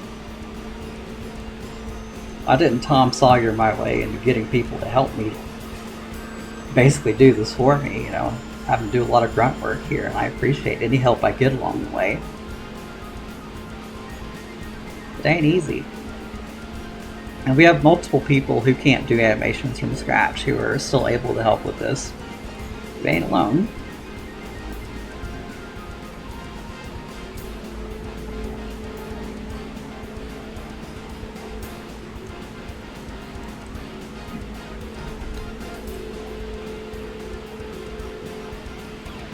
That's definitely something to think about whenever you see the Spade wanders out there. You can just be like, don't get mad, get productive. I helped make the Spade mod. What did you do with your time, pal? What did you do?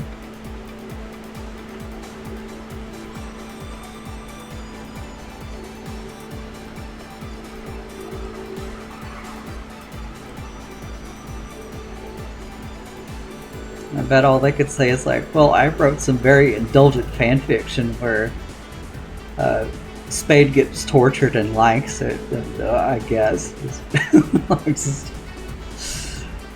Yeah, sickos gonna be sickos. Wait, I'm trying to remember, is that an ableist term or not? I'm just trying to be careful with my words at times. Well, Kubo can't sprite at all. Like, I guess they could do some UI graphics if they really wanted to, but Kubo doesn't do pixel art. They commission other people to do things for him. And in a way, we just kind of ended up doing an art trade, so it's like, okay, Kubo is doing the code for this mod, I'm doing the sprites, and he is helping with the Polish translation for Shing the Architect, and helping us figure out the line export too, because like, Now, apparently it might be possible. It just might be possible to port the game to Linux without tearing the hairs off our arms. Just might be possible. And I can't thank him enough for that. But one of the things I can do to thank him is like help make the Spade mod. He can't do the sprites, but he can do the code, so I'll help him with the sprites.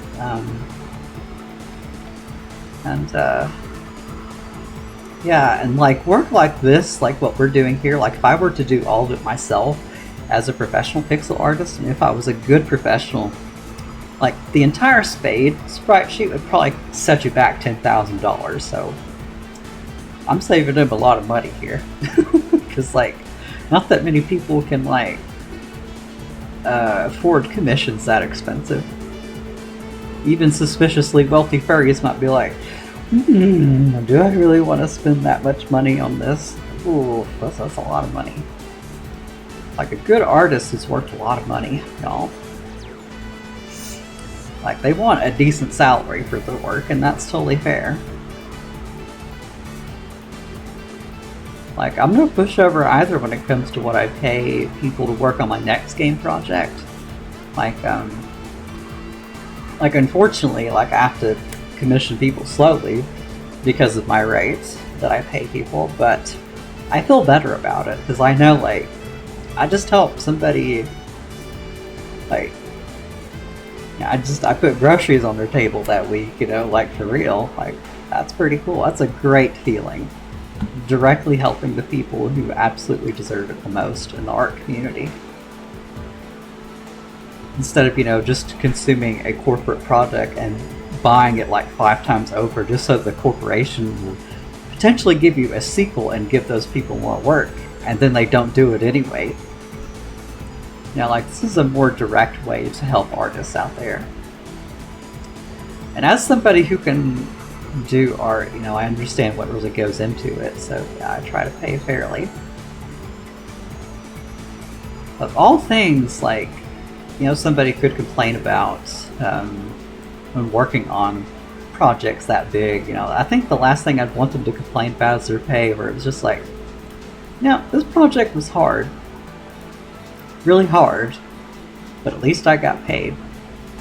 You know, you can say you got your money's worth out of it.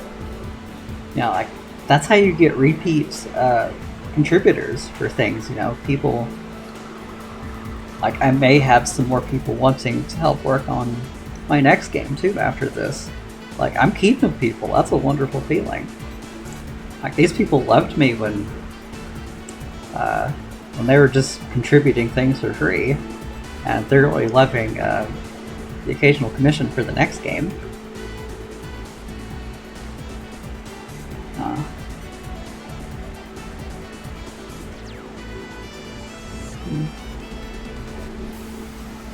Oh.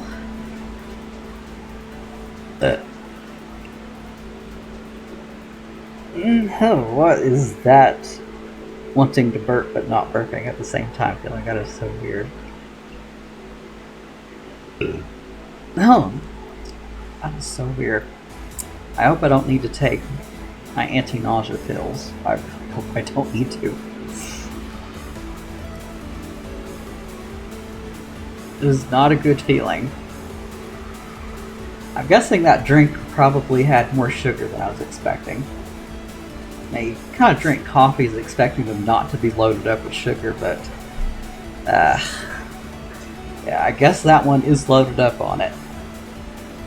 Because I've noticed, like, at least this year, like a new development in my health is like if I have a lot of like a high sugar content in my diet that day, like it's much easier for me to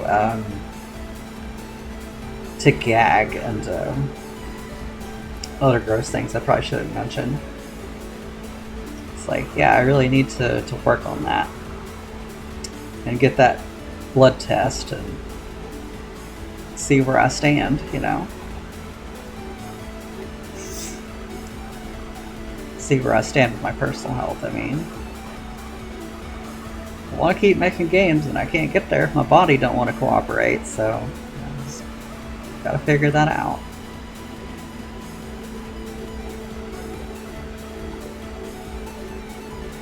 Just something to keep in mind when y'all get older. Like, you stop being invincible when you're 30.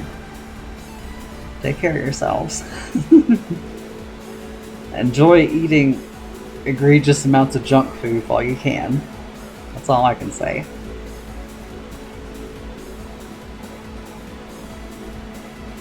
Can't do it when you get older. Your body don't like it. That's a good way to look at it, Argo. You start taking chip damage. Like, yeah, boy does it hurt. Aw.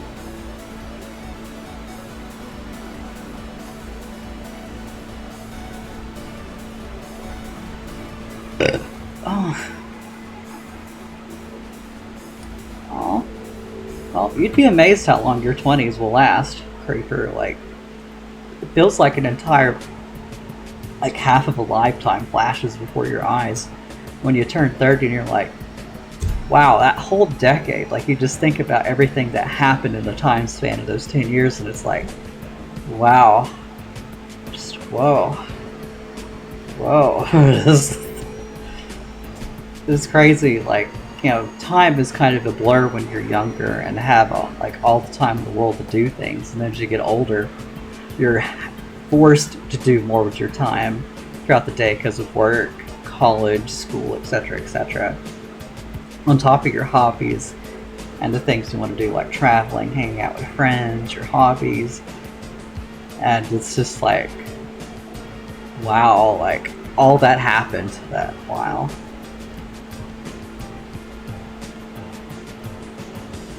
Wait, where did that cool invincibility music go? Oh no.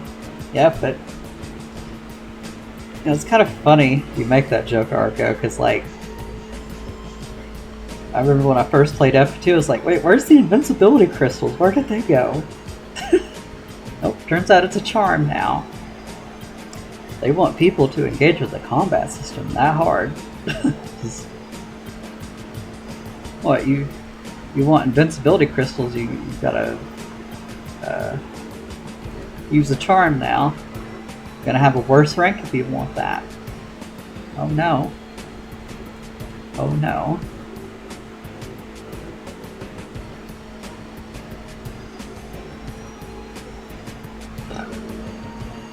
Oh, you're 10 years old and you're making videos. Wow. That's a lot of personal history in that. Ooh. Yeah, there it goes. Hopefully that's done now. I wonder if some peanut butter will help me. 1 second, y'all. I've got a squeeze tube of peanut butter because, yes. There we go. See if that helps. Peanut butter has a bit of sugar in it too, but it's like 2 grams of sugar per serving, which is 2 tablespoons. So yeah, that ain't much. I can keep eating peanut butter. Humans can still synthesize sugars better than dogs, so not going to be hurting with that. It's just, you know, like a lot of drinks, you know, they're like I'm scared to drink most sodas now because they have like 120 grams of sugar. Like just a bottle of Sprite, and it's like, oh my god, that's like 4 times as much sugar as you needed one day in one drink. Like, drinking 2 of those would make me genuinely sick, probably.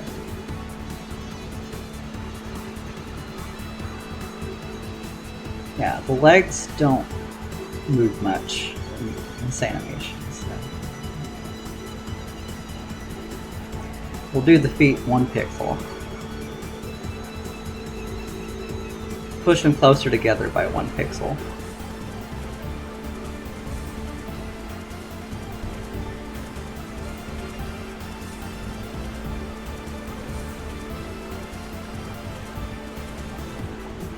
Oops.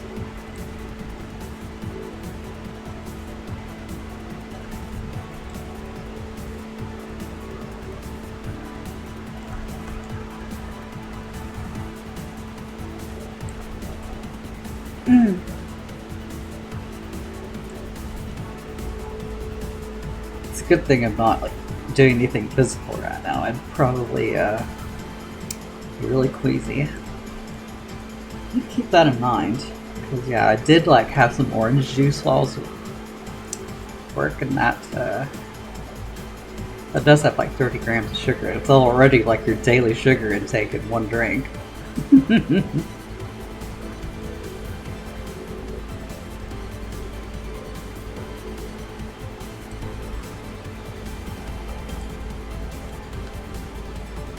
Oh, BRB. Oh, I guess Argo needed some food. You know, when you're watching things, you need a drink and a snack. The best part of watching anything is having a snack while you do it. At least thus far, nothing has taken away the joy of eating potato chips for me, so there's that. Like me some good chips. Like one of my favorite chip flavors lately has been the dill pickle kind, the spicy dill pickle. It's like, that's surprisingly really good, y'all. Like, good lord.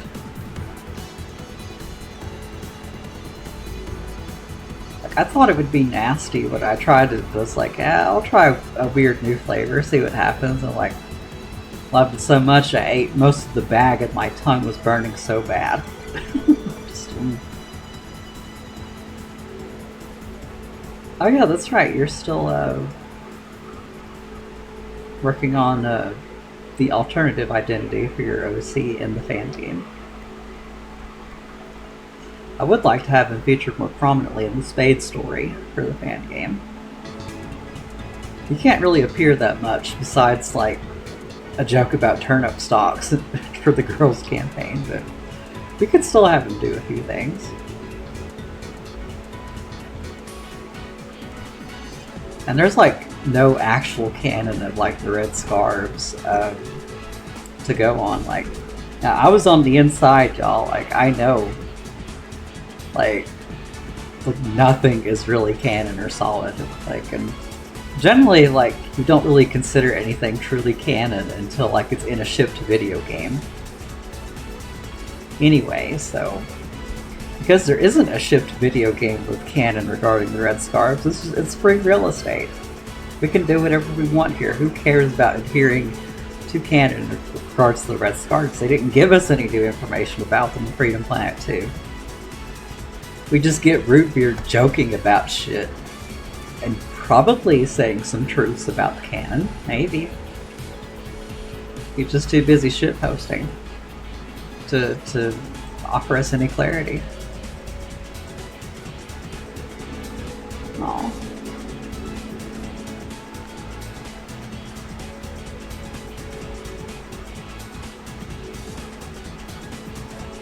And the reason I speculate Root Beer is shitposting lots, because it's something Edwin himself loves to do.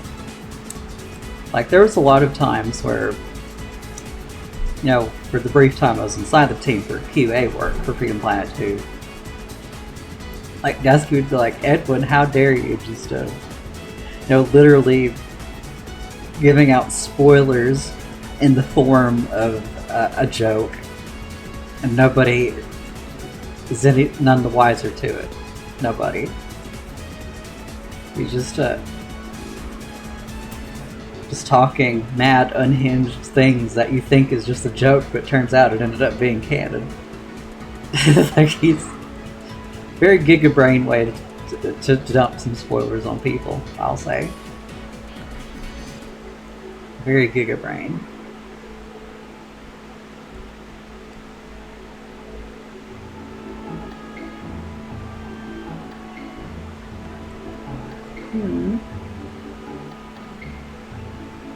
Oh, so you still don't know about his alternate identity. Well, it's okay. There's still time to think about all these things. Like, I spend so much time on stages for the fan game, like, it's just, I only get to occasionally entertain myself with cutscenes and hub world things, so there's plenty of time to think about what should go into those hubs when the time comes. To do that during development, I mean.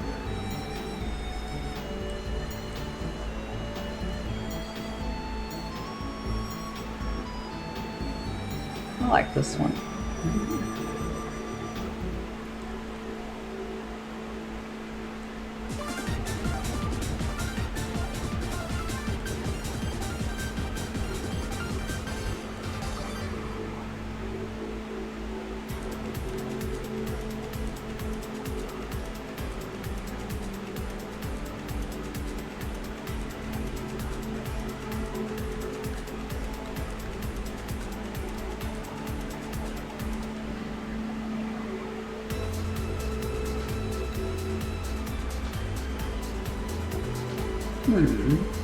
I think we're getting there. Let's see how that looks.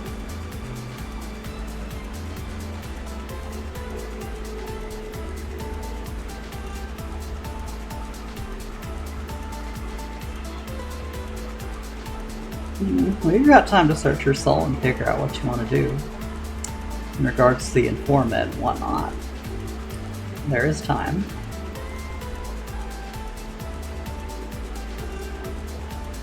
Like, and you know, it takes a while to think about everything you want to do with writing in general, really. Like, I've got some several-year-old novel manuscripts I want to finally finish up. Like, you can read them from start to finish, but I haven't done another revision pass of them that would like make the canon more cohesive, the tone more cohesive. You know, species diversification in one of the novel manuscripts, you know, etc., etc. You know, when you make something, you want it to age well, you know, so yeah, it needs, all three of them, like, two of them need a pass, and one of them needs a complete rewrite, because it was just, had some of the right things I wanted, but it was a mess. Everything between start and finish is just a mess, so it's what you do in the creative process. It's not really a waste if you learn something and use the time to make something better. Like, I've learned a lot about writing, especially since I've had more social experience in real life. Like, that, I think, has probably helped my dialogue writing for the fan game the most of anything that I've done. Not just like reading more books and becoming genre savvy, but becoming more savvy at interacting with people in person helps you write people better. Who'd have thought? You know, just being a basement creature trying to write books for people to read without understanding the people who are reading them, it's gonna fall flat on them. So yeah, I'm trying to make them into books that people would enjoy reading. And I've got time to make that happen. I'm not in a hurry. I'm so busy with my game projects, you know, those come first. So, like, I'd rather take another year or two for those scripts to be in the oven than to, like, you know, be like, oh, fuck it, ship it. No, it's not what you do with the written works anyway. Like, because, you know, written works, yeah, it's a much bigger time investment to read books, so you really don't want them to disappoint. Like, that disappointment hurts a lot more with the written word, frankly, I think. I was so mad at the ending of one book once that I threw the book at the wall and never picked it up again. Like, ooh, disappointment sucks when you're reading. Like, you spent 2 weeks reading a story and then you get to the ending and you don't like it. It's like, oh, you pulled a fast one on me. You wanted the artistic ending without earning it. Yeah, that sucks. So, yeah, it's worth spending a little more time on books, I think, and your characters and fleshing them out, etc., etc.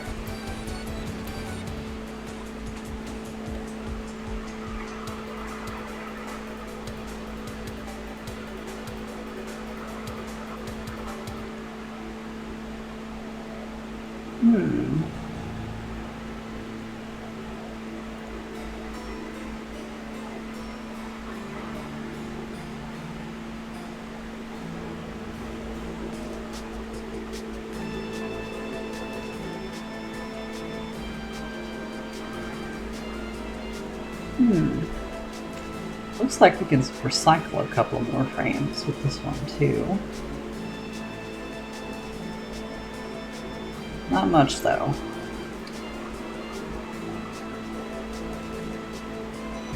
But let's see how similar the frames actually are.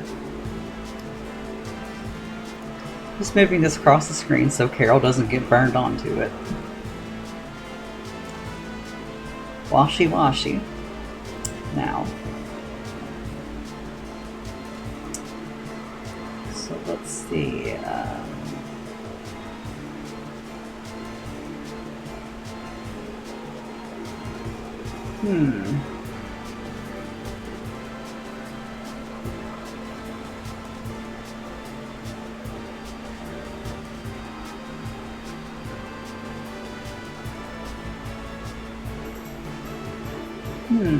Interesting.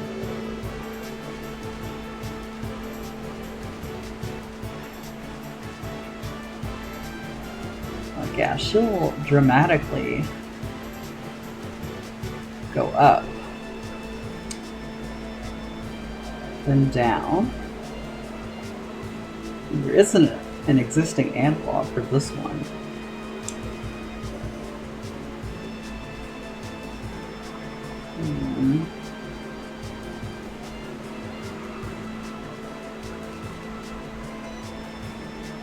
That's what I'm looking for, to see if we can recycle any frames, because this is a hard animation to do.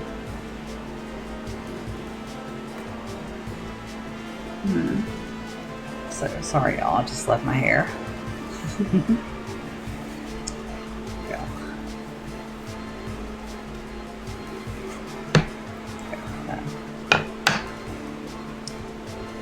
Go. And then so it seems like, yeah, after like we get up here, Carol goes down one frame, then back down. So how does the animation shake out, like after?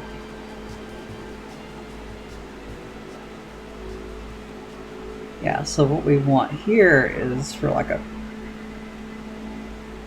have the legs of the previous frame.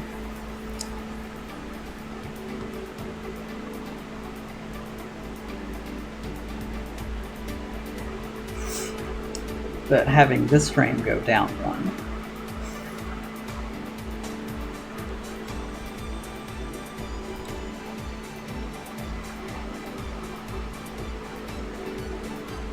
So we'll delete this.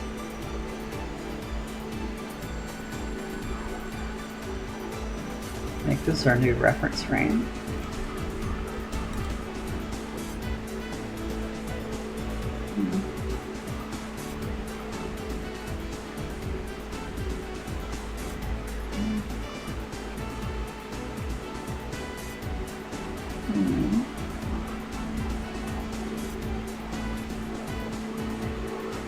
Put Carol over here. I'll do this.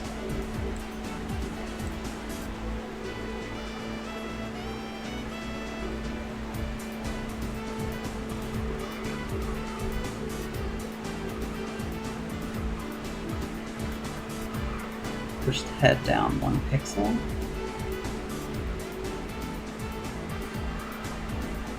Then the body. 1 pixel.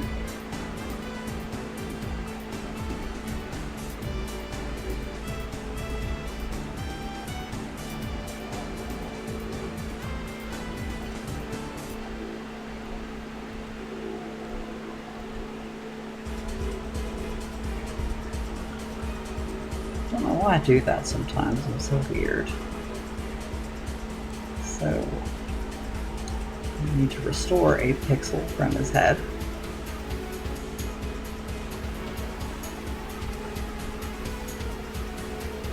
Just one.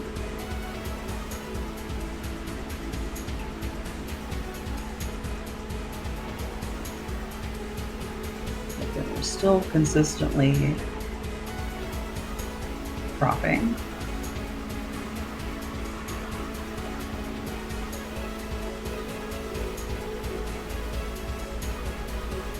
We don't have to do much to the arms at least. That's nice.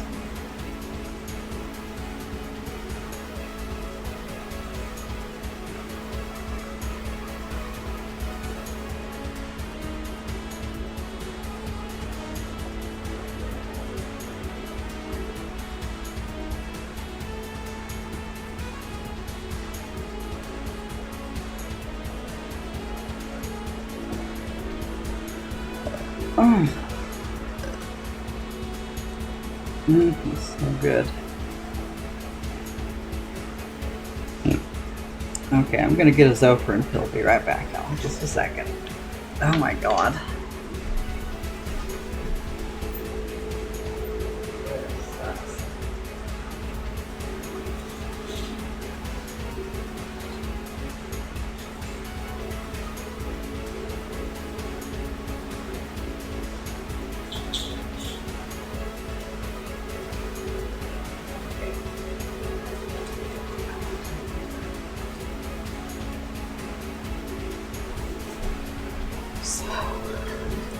I guess I can't drink that particular thing anymore.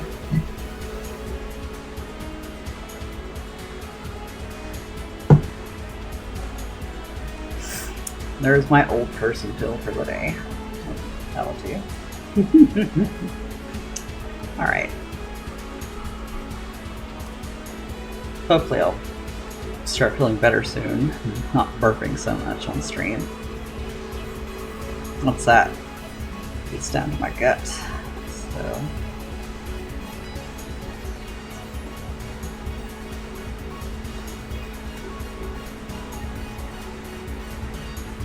oh yeah, we need the legs of the previous animation here.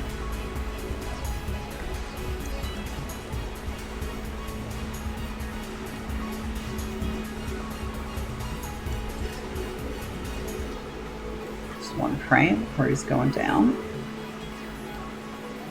Delete the reference frame.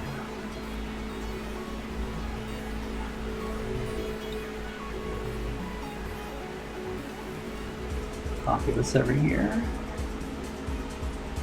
Reference the original again.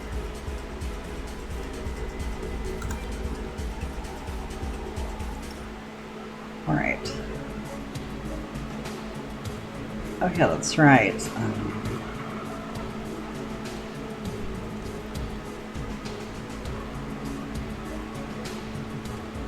Let's see how this looks up close. So.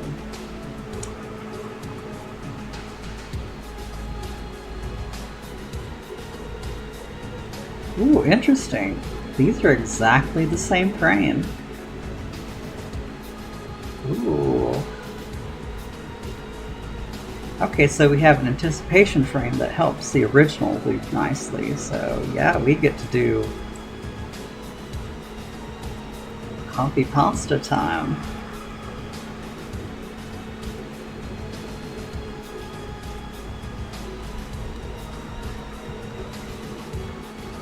Yeah, this next one gets to be all copy pasta.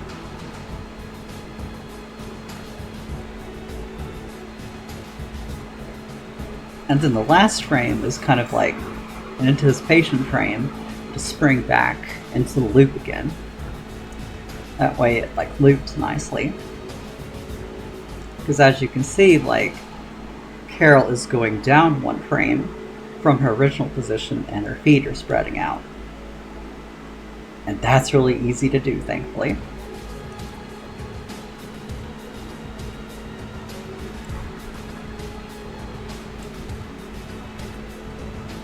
There's our new reference.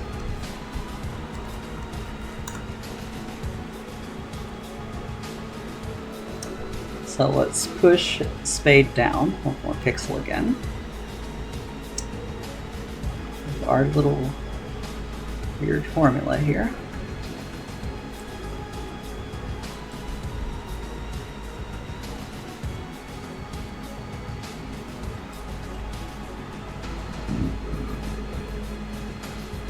Oh, that sucked. Okay, so.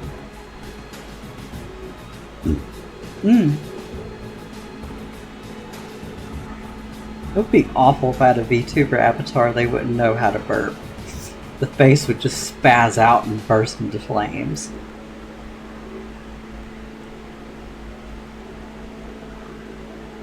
Okay, let's get another crop of the head. A good crop.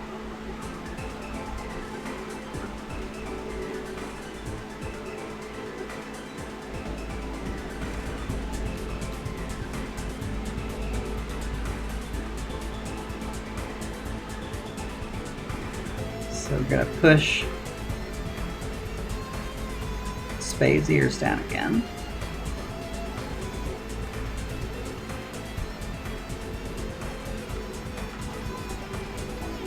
Then grab a vertical slice of these pixels.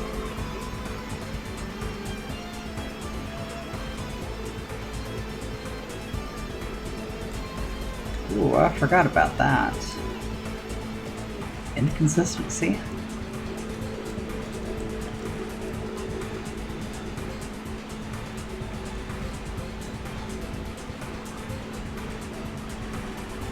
Gotta fix the arm position again.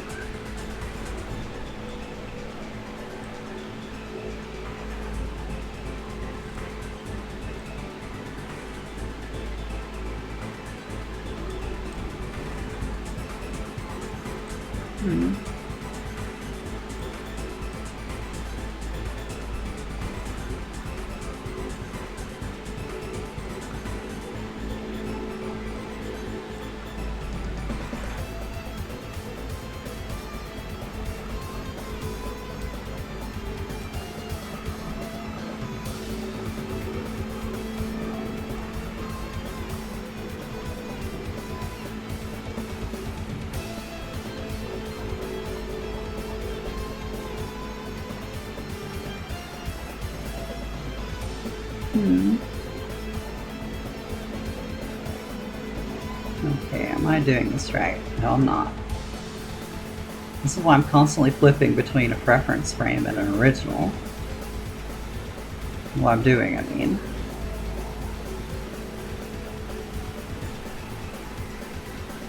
Very easy to make something inconsistent. Okay, there we go.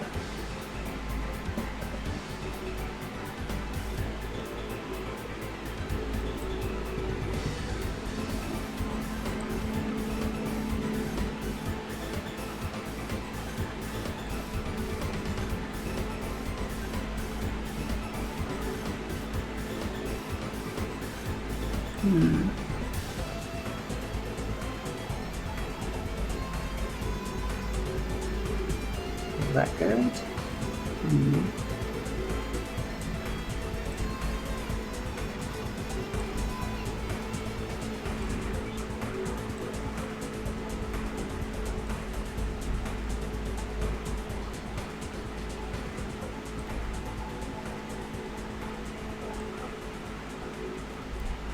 No, that's going to stand out in a bad way. We'll leave that alone.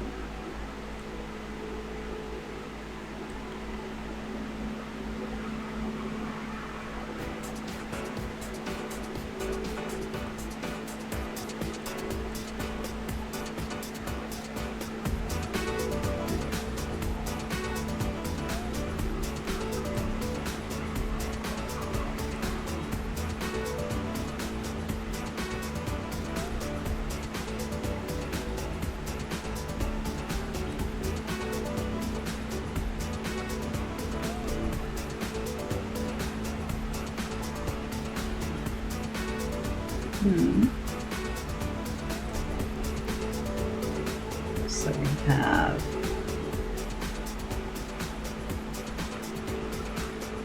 that. Then we need to make the legs stick out horizontally more,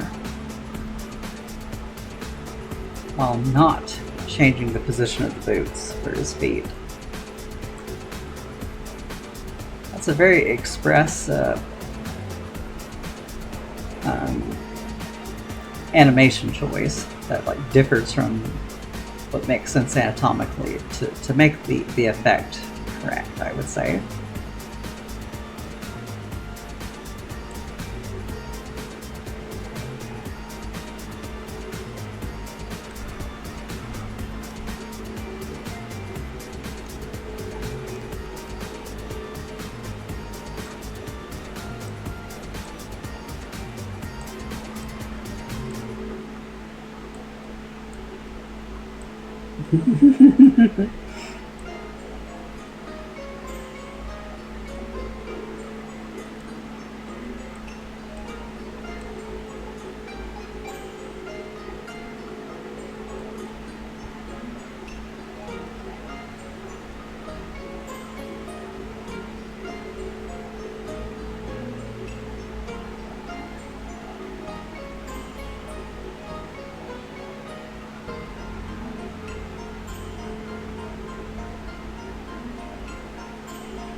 Let's see.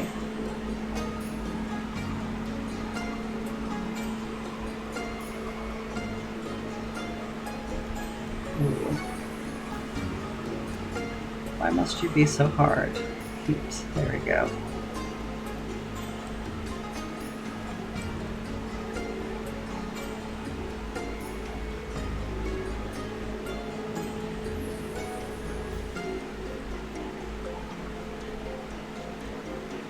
Yeah, that was for this foot, so.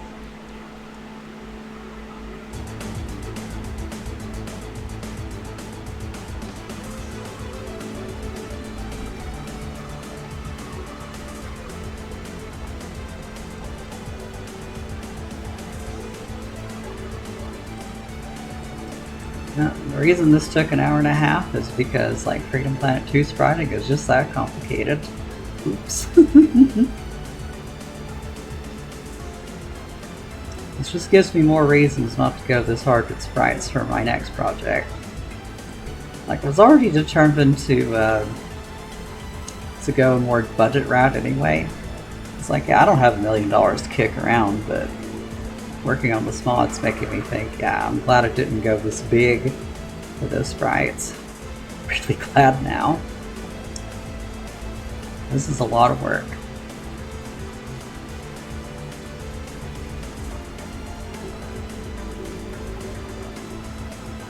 Like, you could get multiple animations done in the time span that just this one takes. And probably refine the heck out of it too. Wait, why did I say heck when I've said hell multiple times during the stream? What's wrong with me? That's very inconsistent. If you're gonna swear, just I don't know, like, commit. What's wrong with me?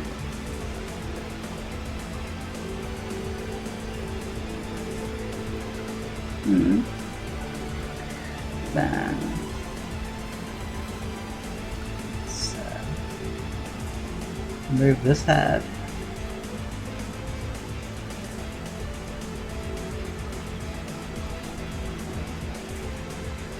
Well, I mean, making an NPC that size for a mod wouldn't be such a big deal. Especially if he was a stationary character. It's all the subpixeling that'll get to you, I think. Get to you, I mean. Yeah, that's a lot of work. But, you know, if you want to make a playable video game, yeah, no, don't do what Freedom Planet 2 did. Like, it's ultimately a regret of Sabrina's, not a point of pride. Like, they stuck to it through the end, because, well, you announced the game that looked this way, now you gotta deliver it. And they did, but yeah, there's a reason their next game doesn't look like this. There's a reason. What was it? Yeah, Chrono Gear, that's what it was called, yes. And the sprites are nowhere near anything like this quality. They still look good, of course. Very good. But they're not huge. Like, that's the difference.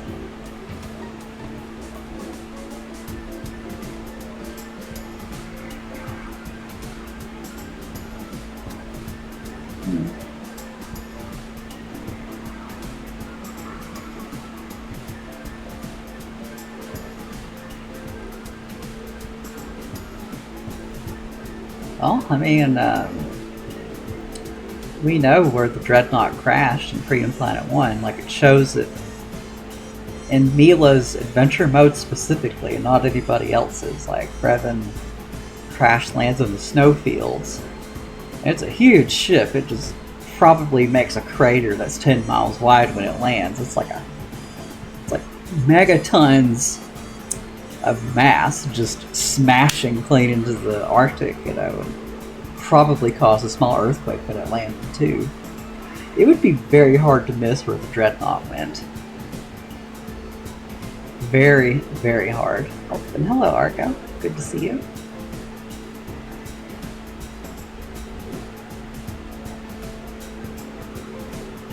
Yeah, there's a lot of characters you'll create who won't be playable, but you'll still be just as proud of them regardless. Like,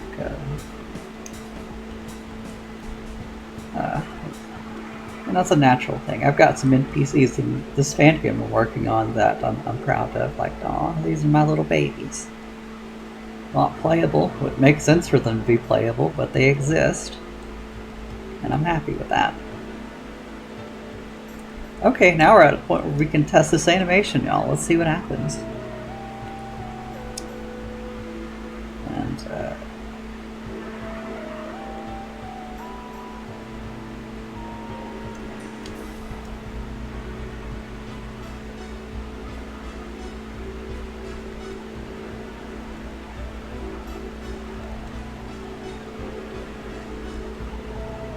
also, yeah, I need to get rid of this layer. We don't need it now.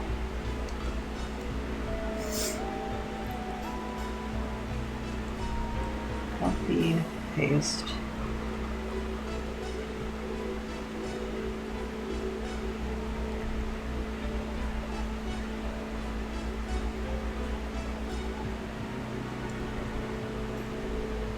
We have this. Two of these frames happen to be exactly the same, so this animation wasn't too hard, at least.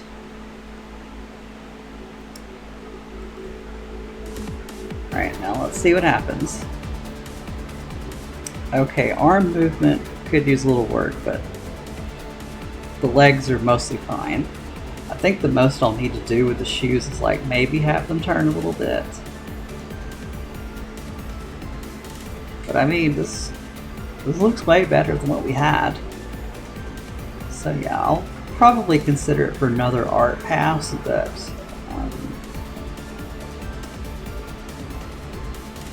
yeah, I mean, we did it. It's a thing now.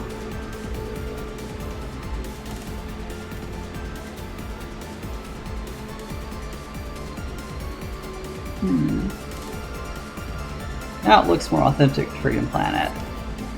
Another thing I'd probably want to do is like make his ears wiggle a bit during the animation. It'd just look nicer. And his hair, of course, that also needs to move.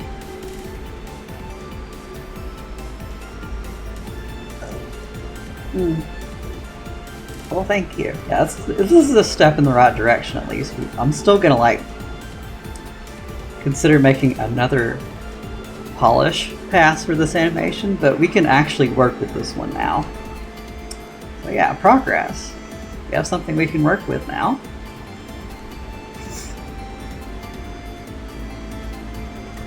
Well, also, here we go. This is a problem.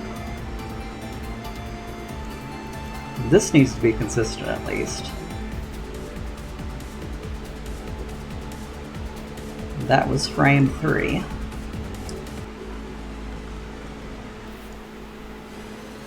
Just need to scoot this up a bit.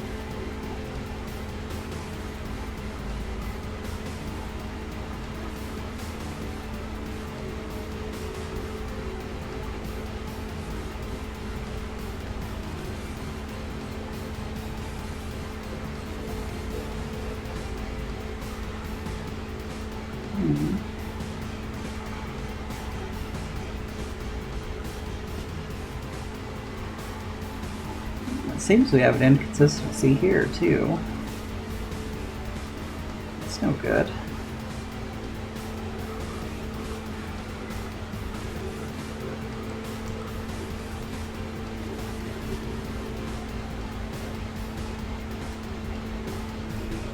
Oh wait, it turns out that, okay, this one's problem.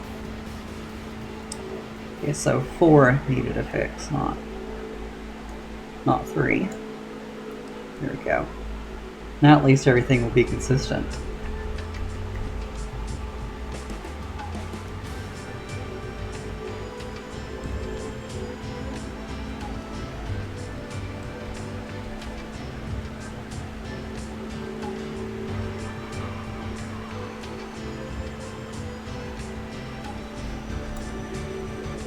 Then we can just work on making it more consistent.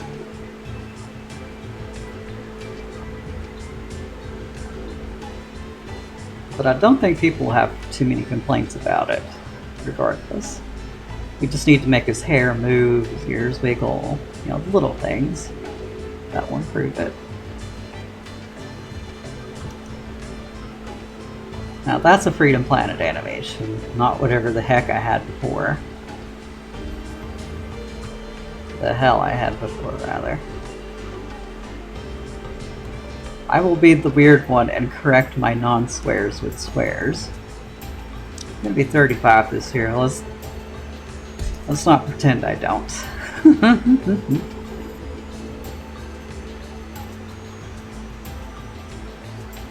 And for some reason, I find it grating when I hear adults say crap instead of shit. Just, I don't know. It's just like the P sounds more aggressive in there sometimes when they say it. I don't know why. It's just that somehow became more offensive than the word that people swear. Oh, fudge and heck. Also, thank you, Tyler. So, let's go to hang bar 2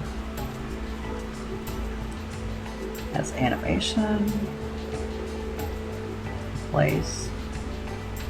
Also, yeah, I forgot to scale it up, so that way I have a GIF to post on Twitter later.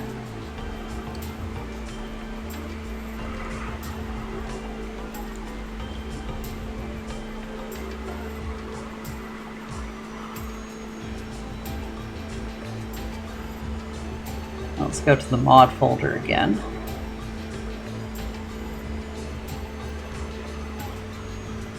And compare these two.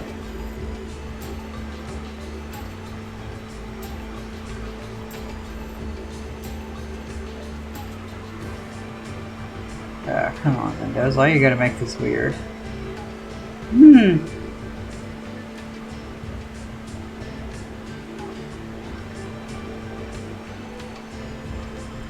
Let me grab things. Rascal. Okay, here we go. So let's compare the two side by side so we can see the difference. There we go. The right one is what we just spent the past hour and a half on.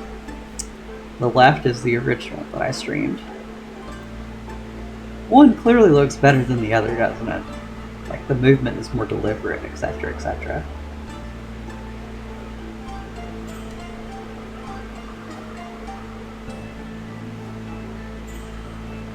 So yeah, that's much better, I would say.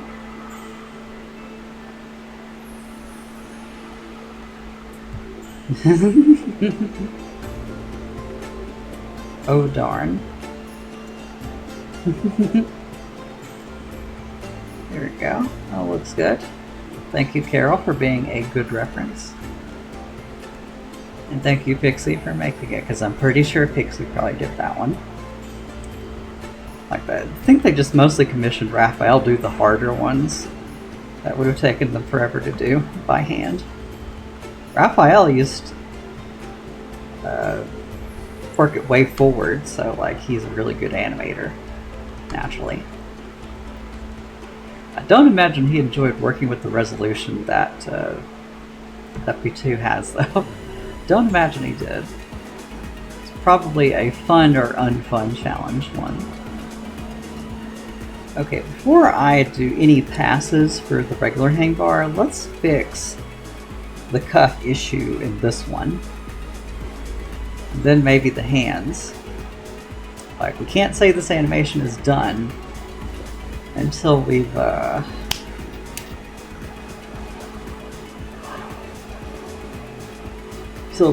made it consistent with the rest of the sprites.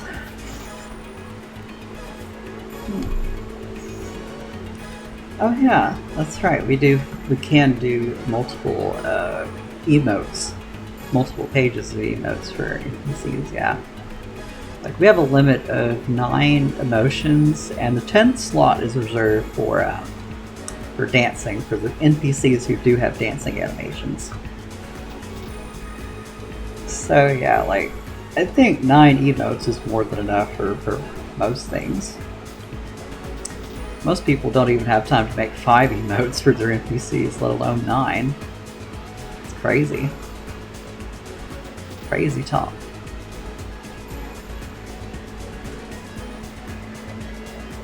Ugh.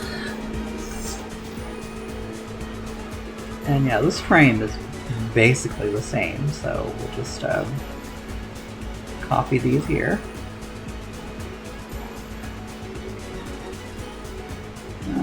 Mostly. I didn't realize the arms were so different.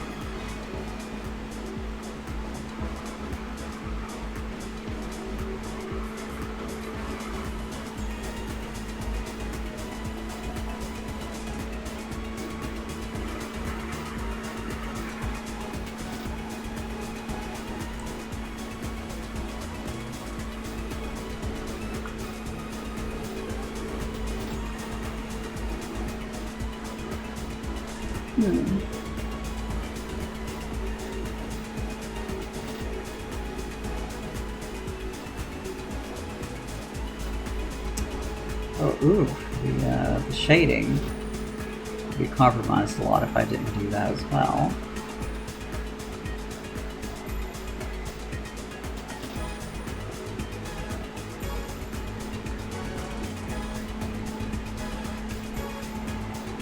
There we go.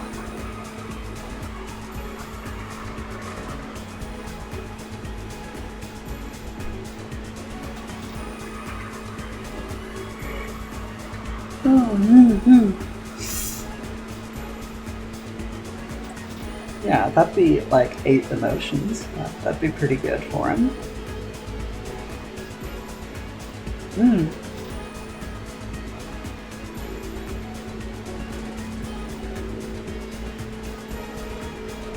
Sorry y'all, my ear just happened to itch really bad after having this thing in for so long.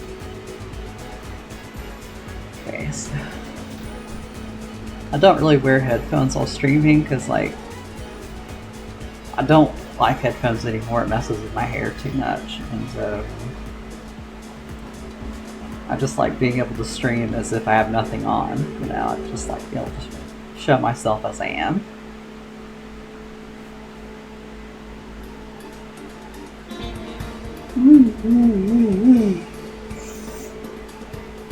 Now that nap after the stream sounds really good right now.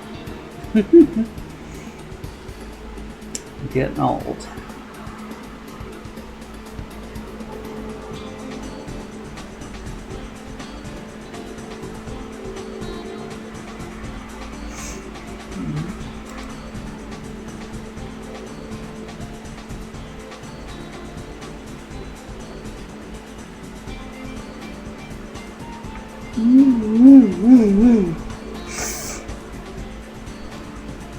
Oh yeah, I did it wrong.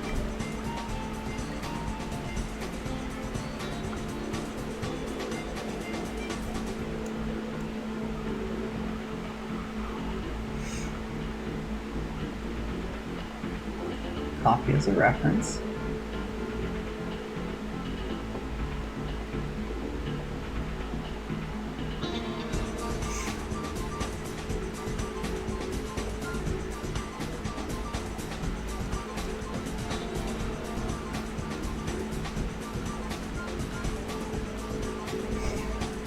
Copy as the other side.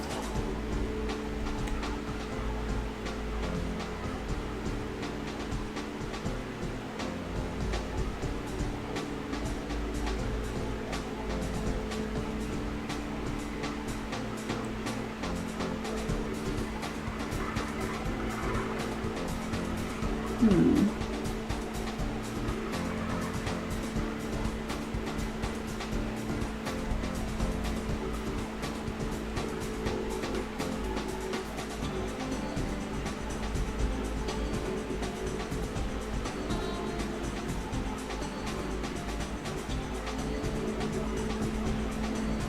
Interesting.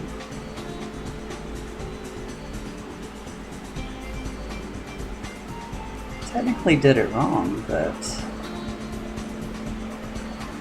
just moves with the character properly. That's good.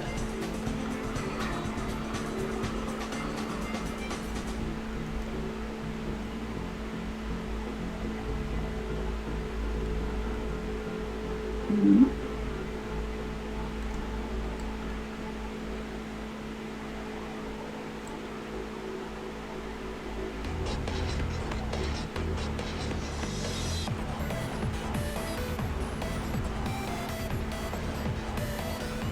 Hmm.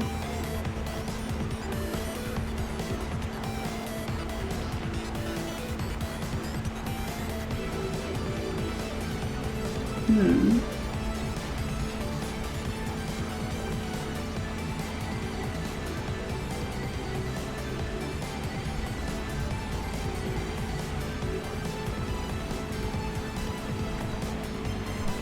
Hmm. I think that looks good.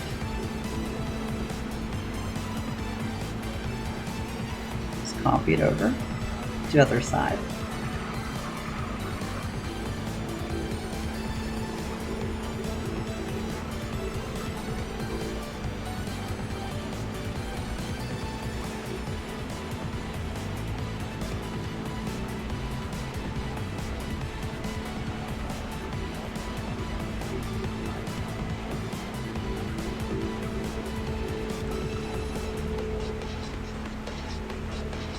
Hmm.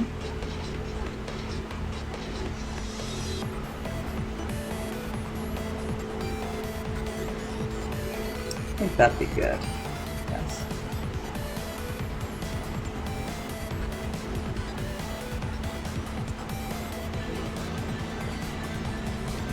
Copy this one over so we can have a look.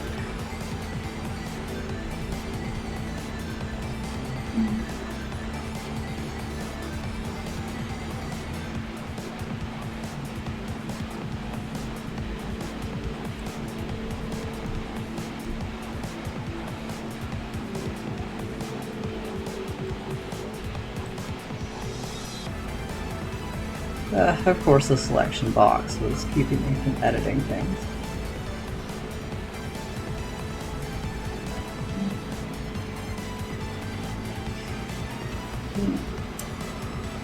Now, I don't mind. Like, it's nice having help with improving things. Like, a lot of things you make for game development will always need another art pass or something, and it helps a lot being able to have some help with that. Especially in my case, where this is like a project that's extremely part-time for me. Extremely so.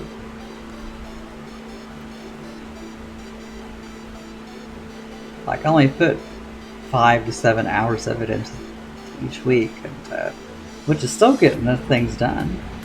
You know, people can't complain. We're getting there. And yeah. Let me see if I can fix the hands before I go too ham on fixing the cuffs.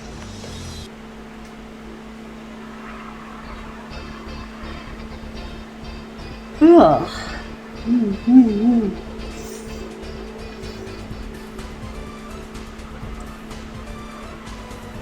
I don't know if I did. I saw the shimmying frame change. I'll do it too. Hello there. Also, how terrible I need to be reminded of how long my own schedule is.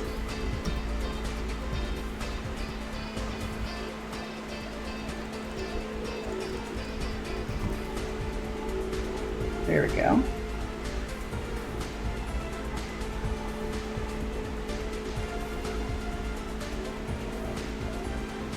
So up to 7, yeah. There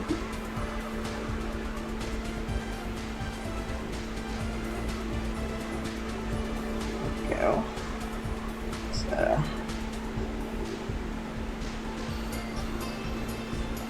also, whether or not I keep the VOD will depend on.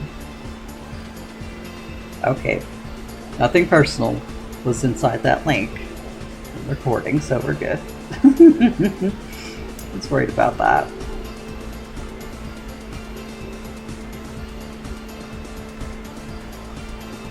Alright, so this needs to be 43 down.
Oh, yes, Argo, we did in fact not see anything.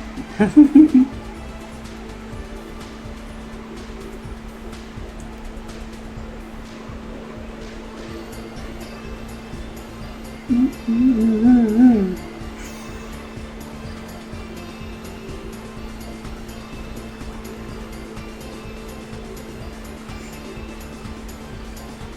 just trying to make this look more consistent while I test this animation.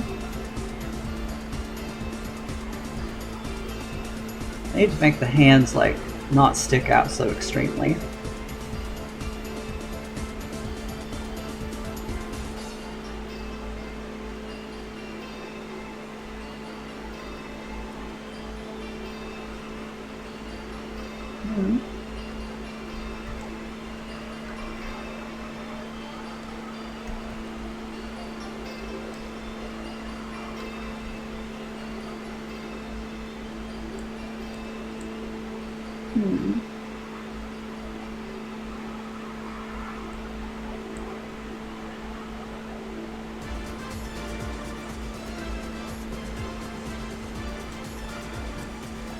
His hands probably look a bit too mitten-like anyway, so this is a good opportunity to correct that.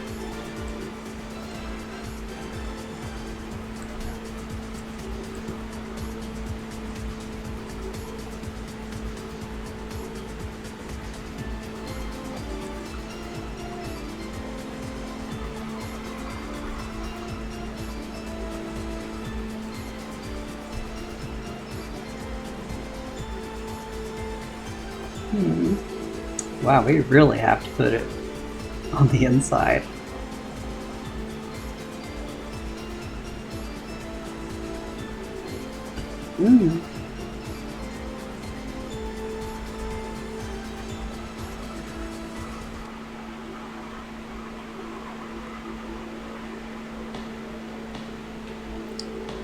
Okay, yeah, that gets us closer to the horizontal width of the other thing.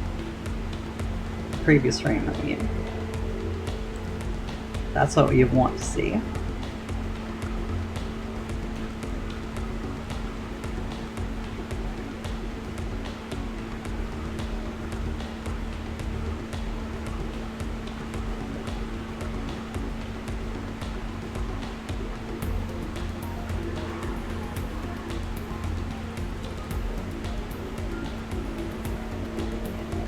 It's still sticking out like a pixel, but I'm sorry, I'm not gonna sweat that. Pixel is better than like 5. Pixel's like, dear lord, that sticking out real bad at one point.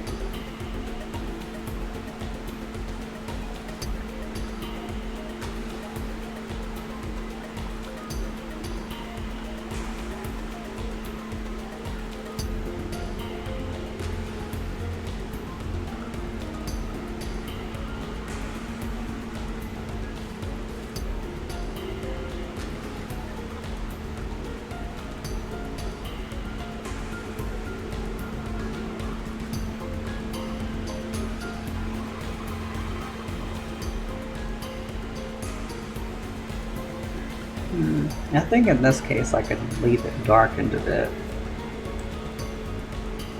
You know, de-emphasize things I don't want people to pay as much attention to by not putting a spotlight on it.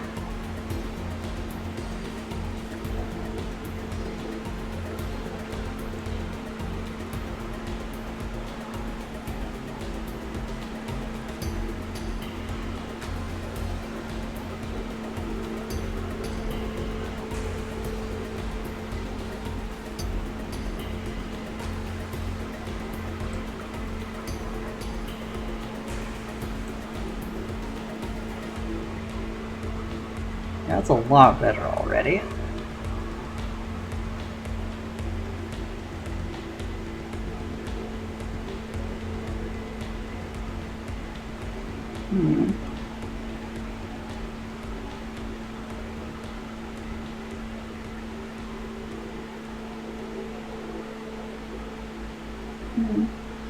Well, for Freedom Planet 2, sprites at least copy pasta is really hard to do.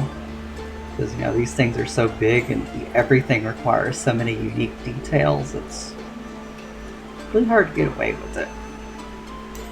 Like, the reason Dusky was able to do the walk cycle for my next game's character so quickly is because, like, oh, there's lots of copy pasta opportunities with these frames. You know, like copying a piece of a limb and adding some new shading to it. You know, just real easy things for her.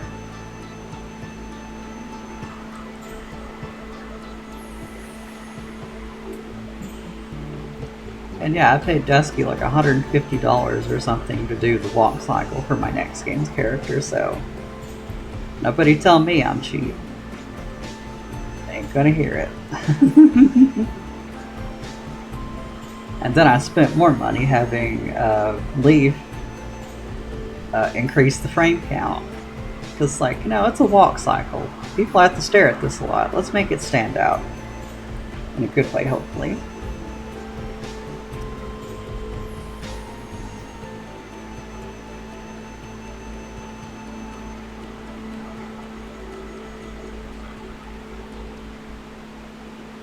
Now, I wonder if just having that transition frame will make this whole thing look a lot better. Let's just look at that real quick. So,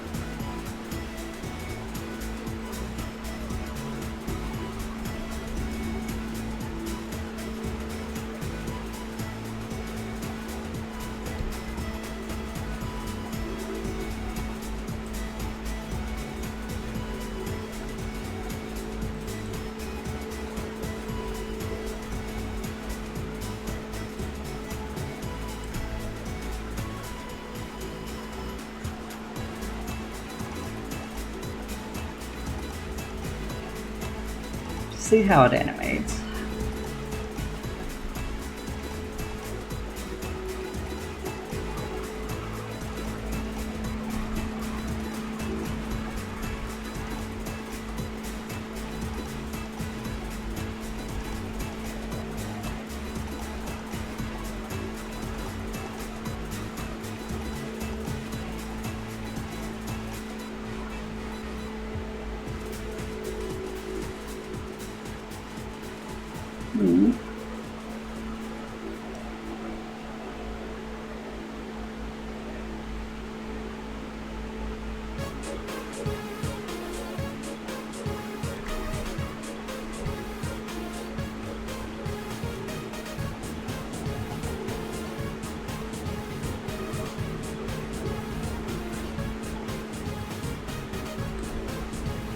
Oops. Forgot to do that.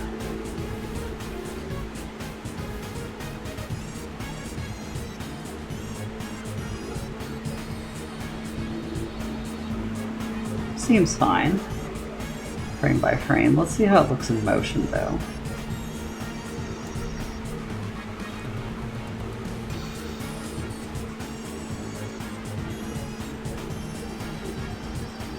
.43.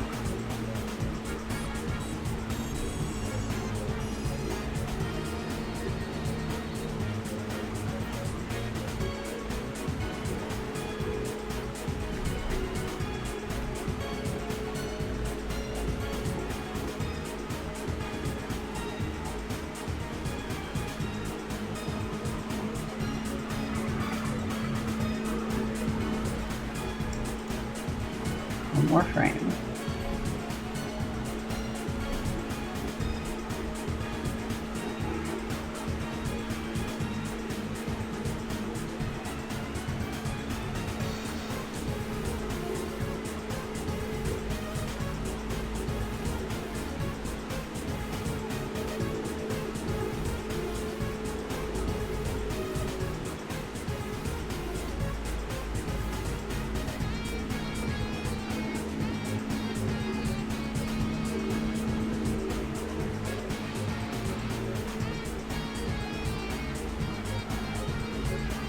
Oops, little goof there. This particular animation is weird because the offsets have to, now here we go.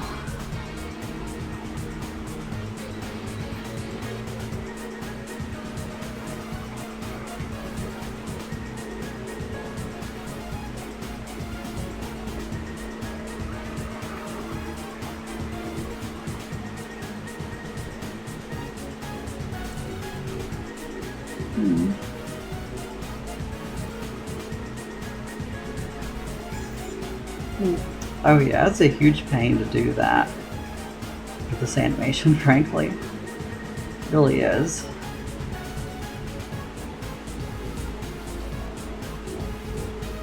This animation's just not easy.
Okay, that should be it now.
There we go.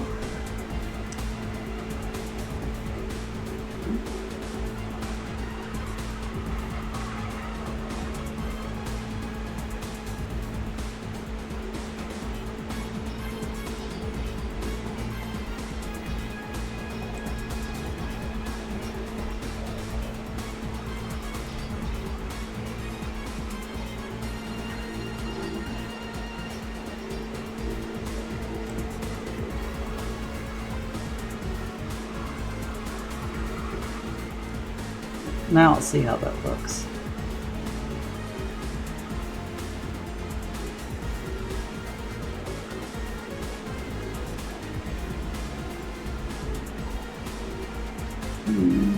Definitely an improvement. Just having that transition helped a lot, but I suppose ideally the hand should stay pretty tightly close to his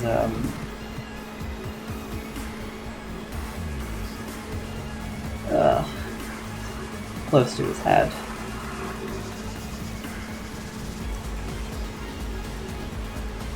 But it looks like they already do that in most of the frames. It's just the that one frame that was sticking out real bad, so I think I'm content with that. We'll just like... Also, this is misaligned. Need to fix that as well. Like, this animation is not aligned correctly.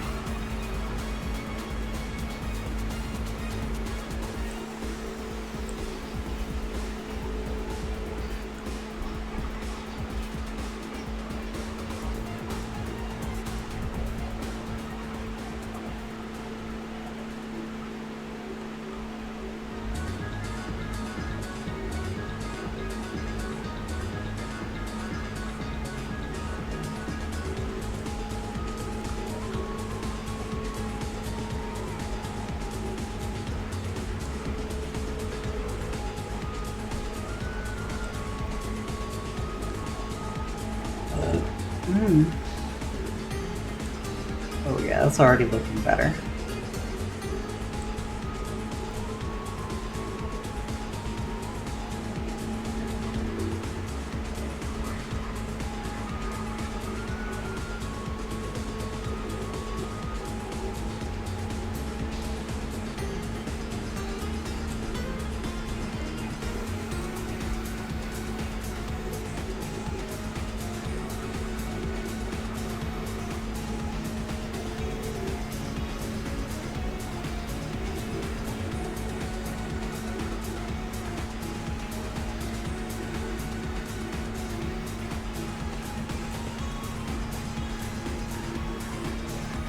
Now let's play it back again.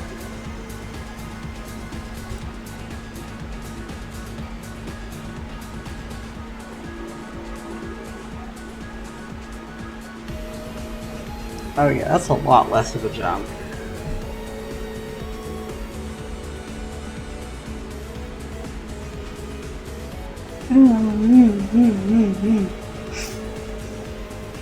Because that one hand alone is compromising the entire animation from the looks of it.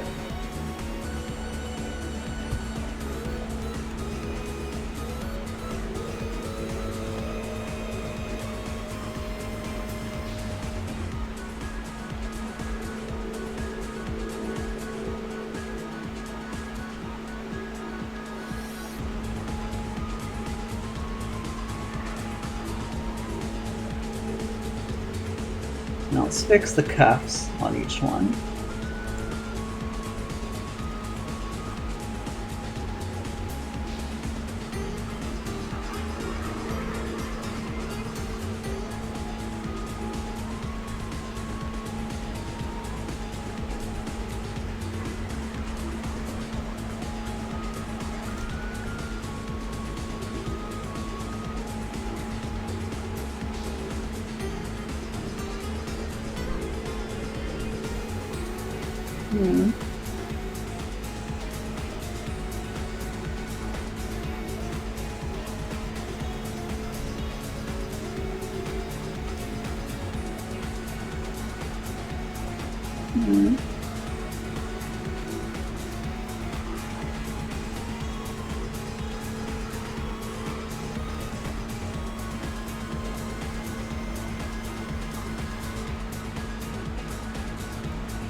almost there.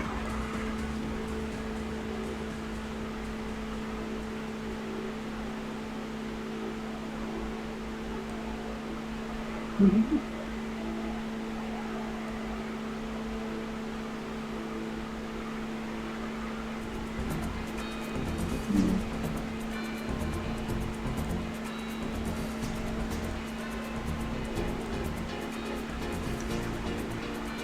Okay, there we go. Let's have a look.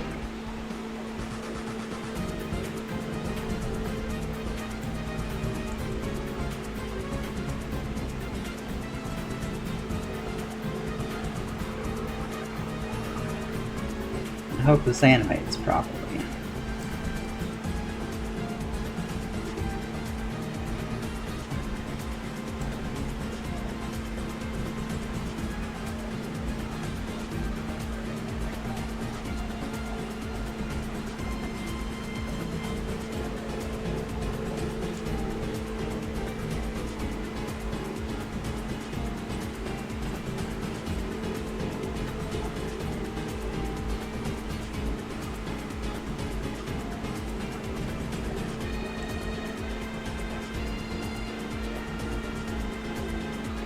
Try to play it again.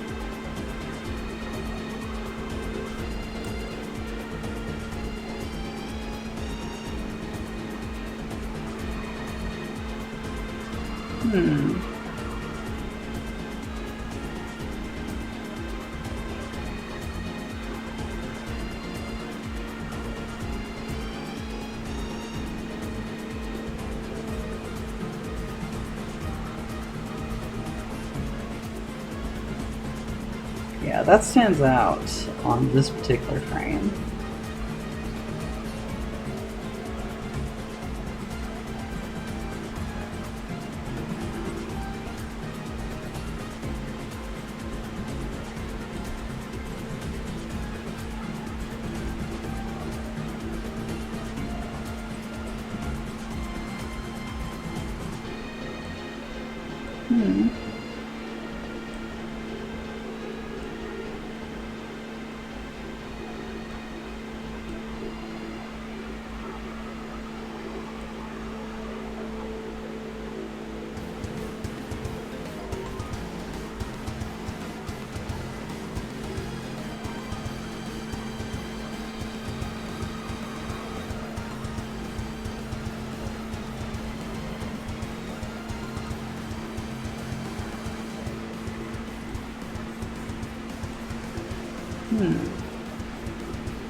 Much better.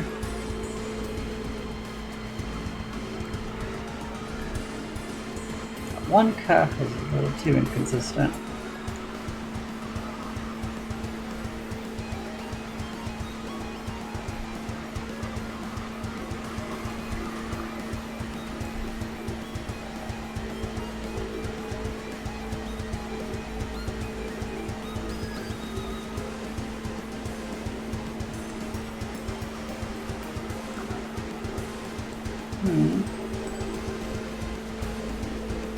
Okay, now we can figure out where to crop this and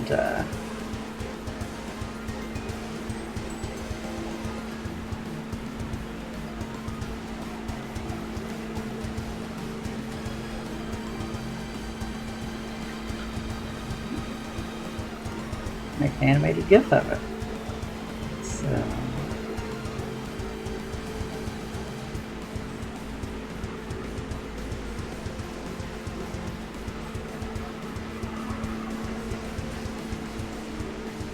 I think that should do it. Ooh, okay.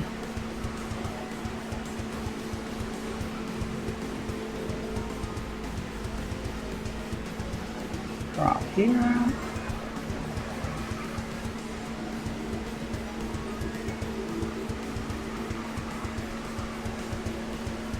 Then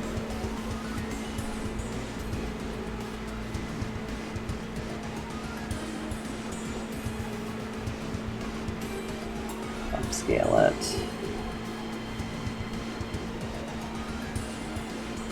Repeat.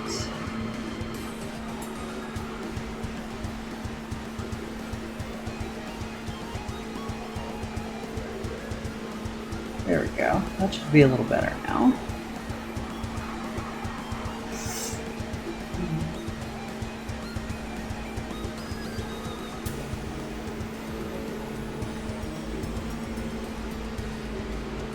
There you go.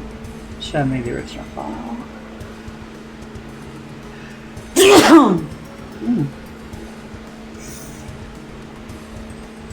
Yeah, it should be better.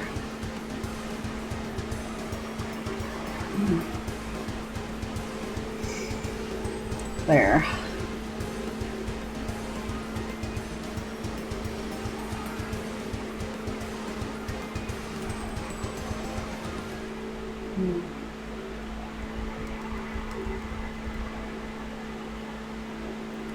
These hair movements.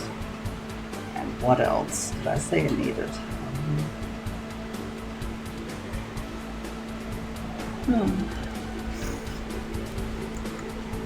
Okay, now that's all that's left on the hang bar to do.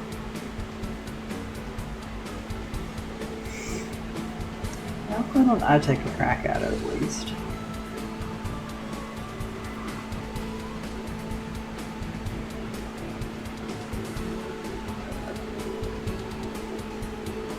Also, thank you.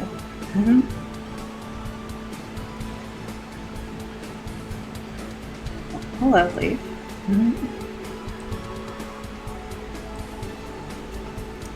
I've mostly spent the stream like refining existing animations.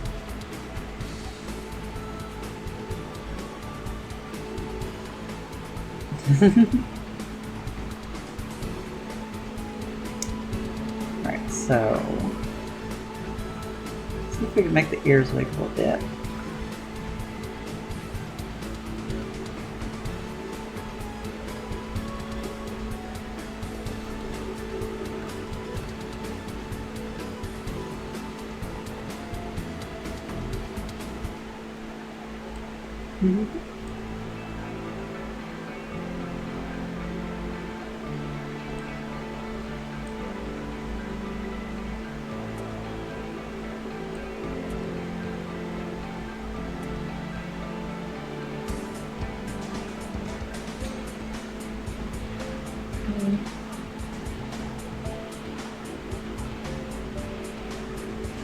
Oh, that's fair, Leaf.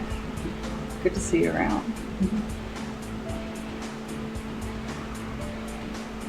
And there's always more animation passes worth doing, honestly.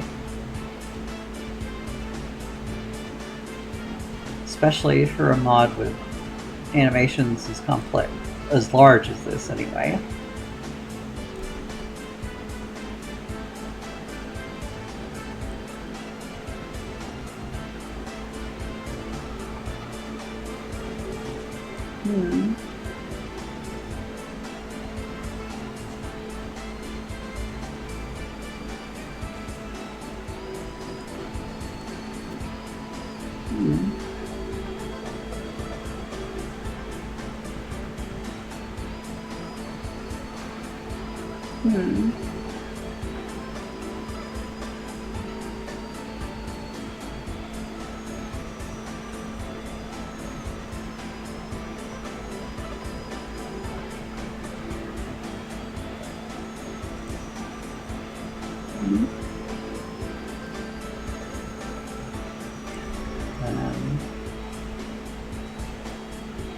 This up here.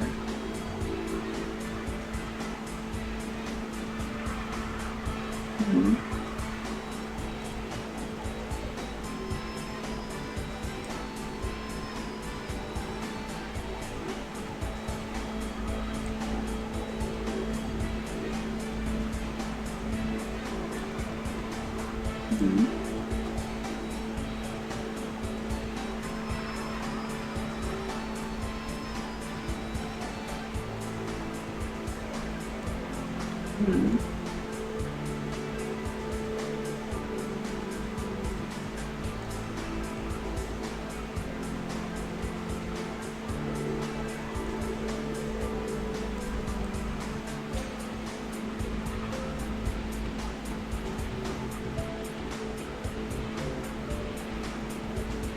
that could do.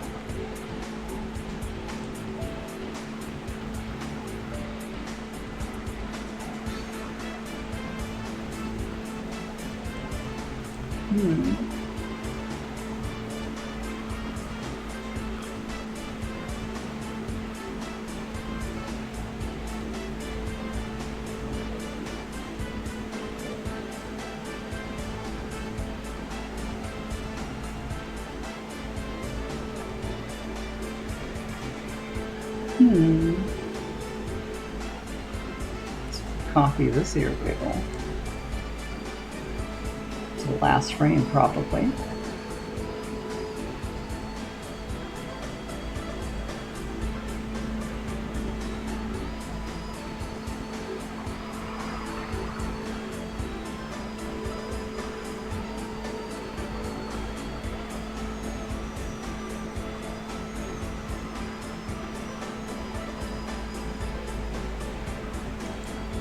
This one's ear wiggle to the very last frame.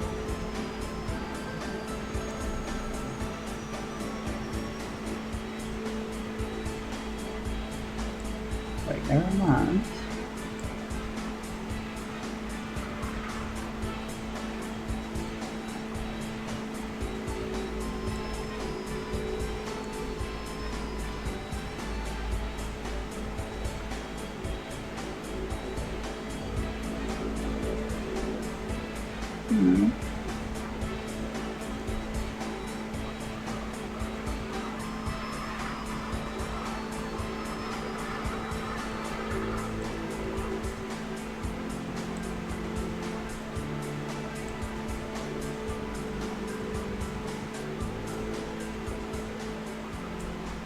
There we go. Let's try this again. I'll put this to the second to last frame.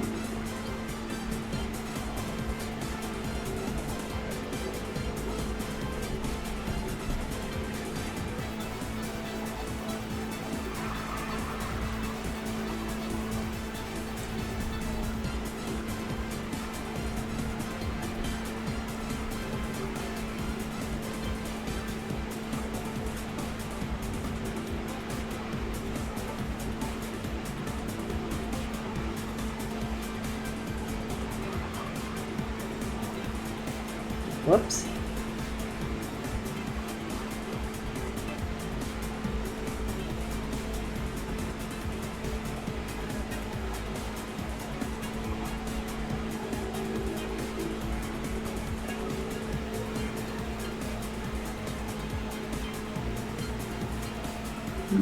Empty layer? I'm not sure what you mean.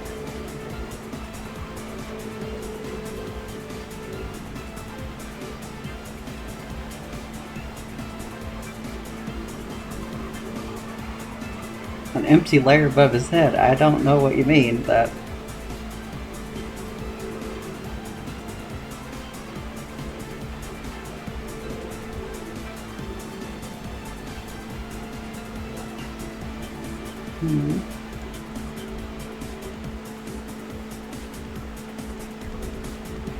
let's see.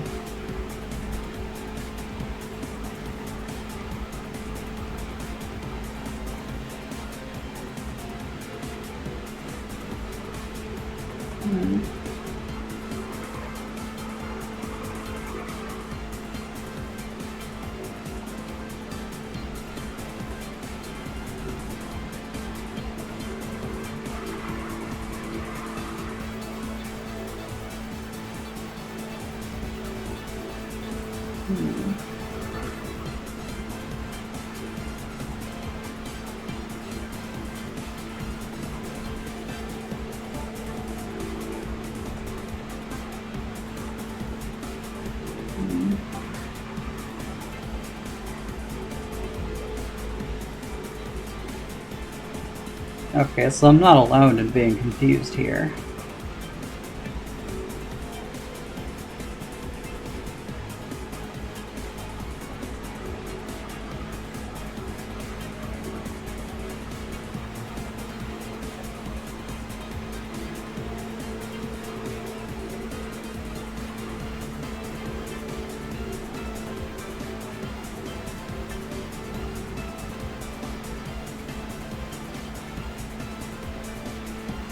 I think I went too far on his inner ear. Let's have a look.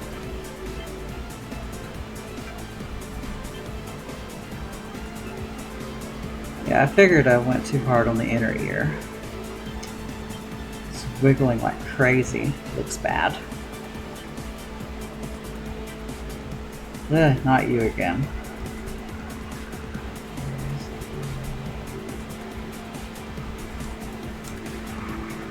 Nope, not having that today.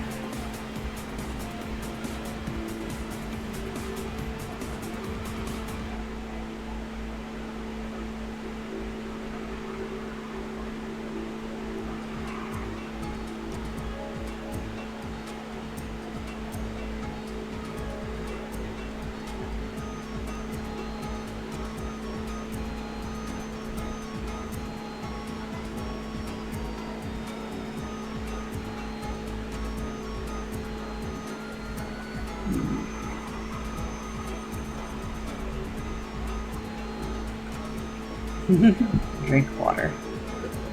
Well, I don't have any handy at the moment. The stream's almost done at least.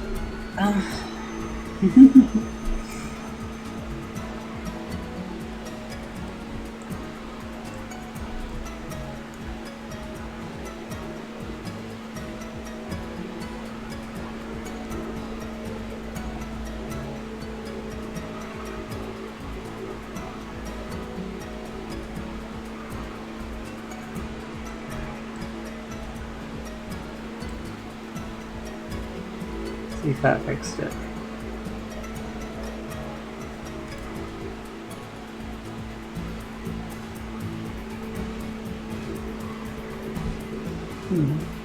I like maybe the ears are wiggling convincingly. It just maybe try too hard to vary up the inner ear.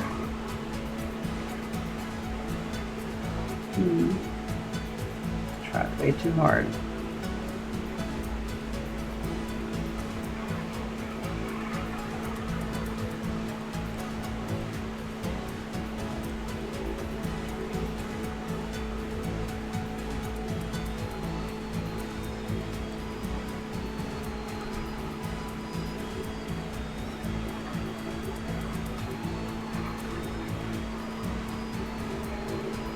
Yeah, that's what I'm trying to fix, Leaf. That's exactly what I'm trying to fix. It's moving too much.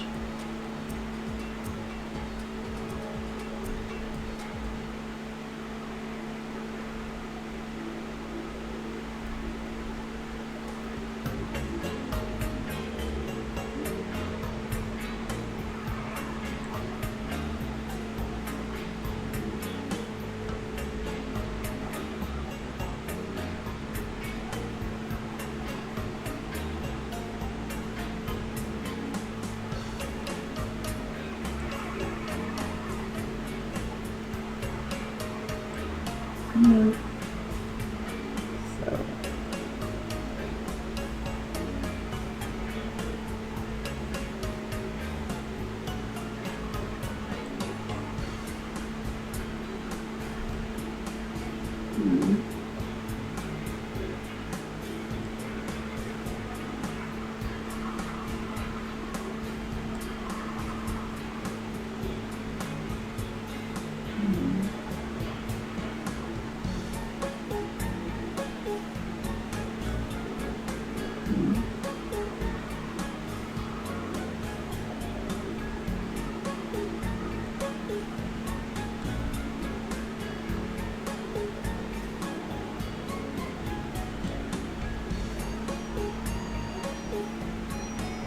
Let's see if I fixed it.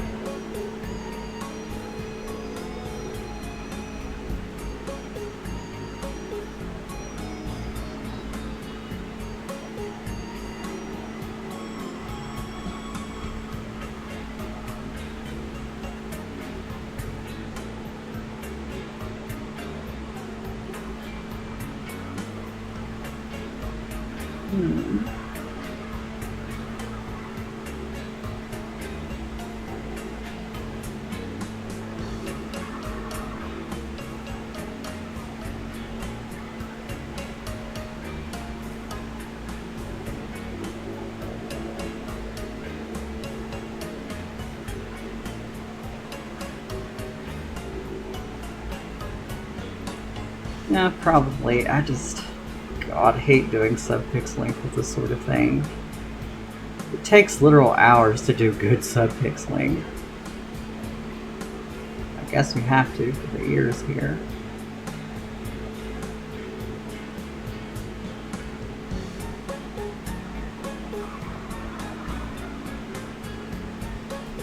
Like, I think it looks fine, honestly. I wouldn't care, but I suppose certain fans would just eat my face on Twitter if they wobbled like this, so no choice.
It's okay, Lee. Just worried about making it decent for now.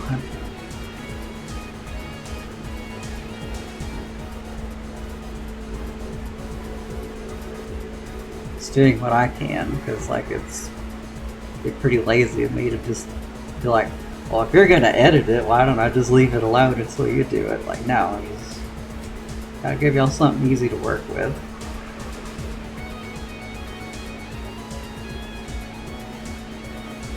You don't do that baby shit here.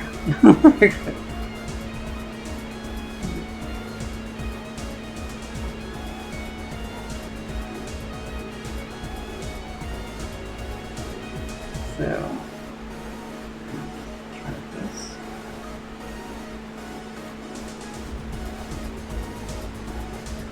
Okay, this should at least be better.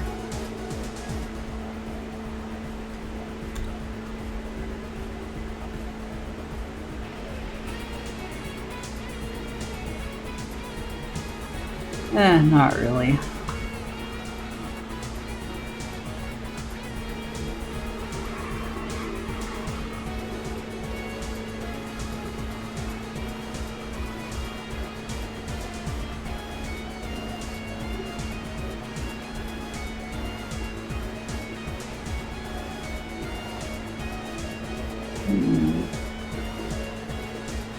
I could probably look just fine if the hair was also moving, but animating that will take a while, so. I only got 15 minutes left on the stream.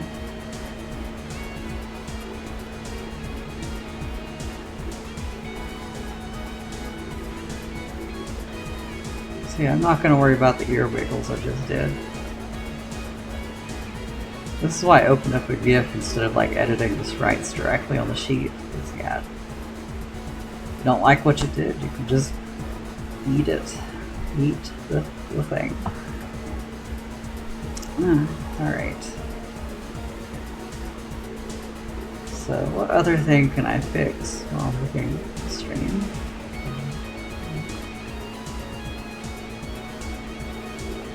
Oh yeah, that's right, I said I was gonna try to fix this one. Like, Trilena definitely fixed the hand, but she struggled with the elbow, so it's give that a lip.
I think the arms are like too thick for one thing, so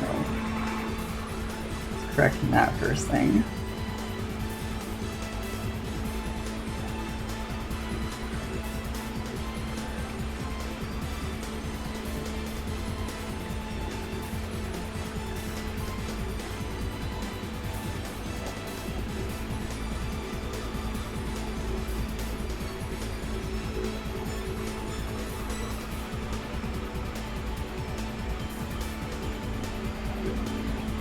Oh yeah. I wasn't even thinking of folds at this resolution, Lee. Like, I'm so used to pixel arting without being able to do folds. It just didn't occur to me. Could probably try that.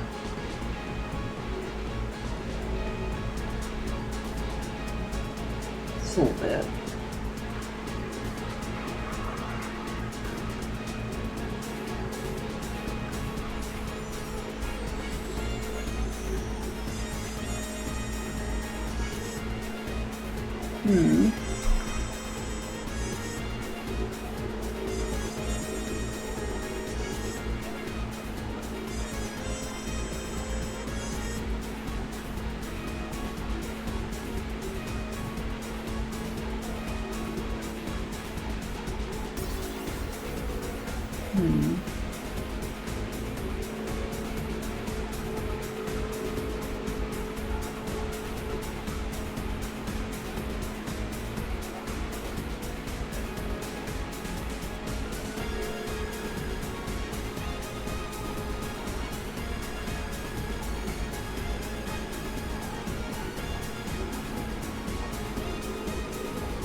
I'm not sure what kind of folds would make sense at this resolution, like, you know, going inside like that or exterior. It's a little tough. Then again, I don't know how to, like, I don't have a visual library for these kind of textures at that resolution. That's all new to me.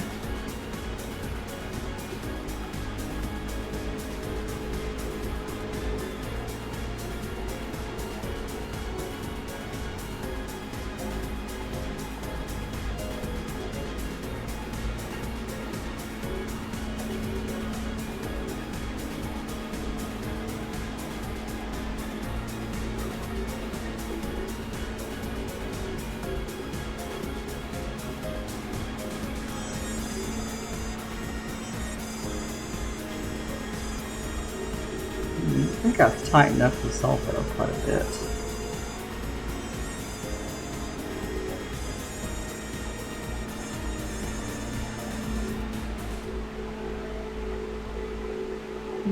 It should look a lot better, but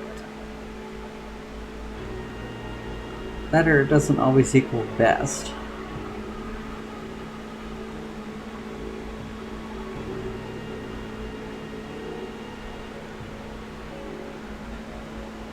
So,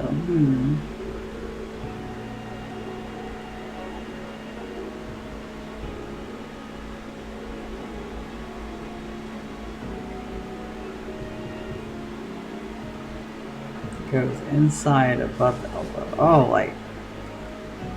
like that, yeah. I don't know why I wasn't thinking of that.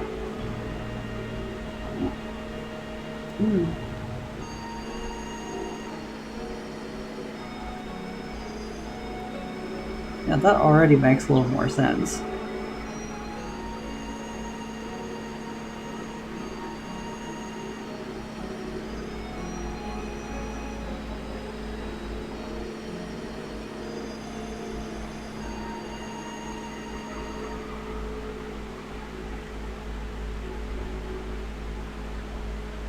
Yeah, it's already a lot better, just having that one little pixel there.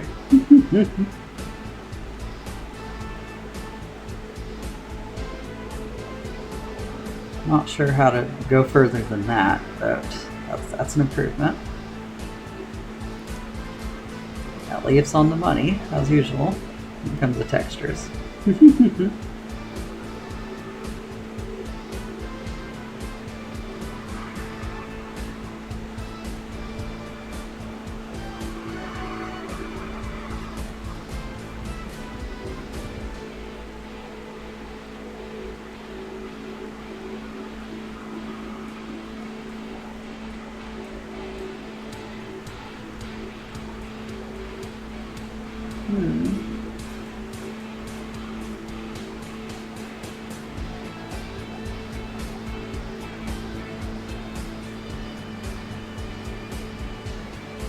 So yeah, I think it would make more sense if the shading was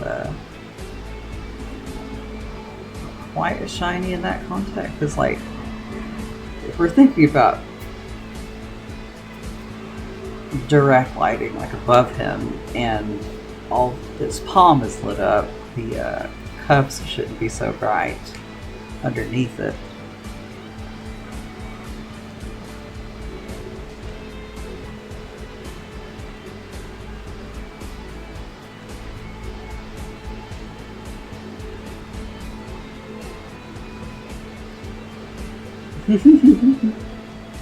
Spade response, I'm getting a collectible. Just okay.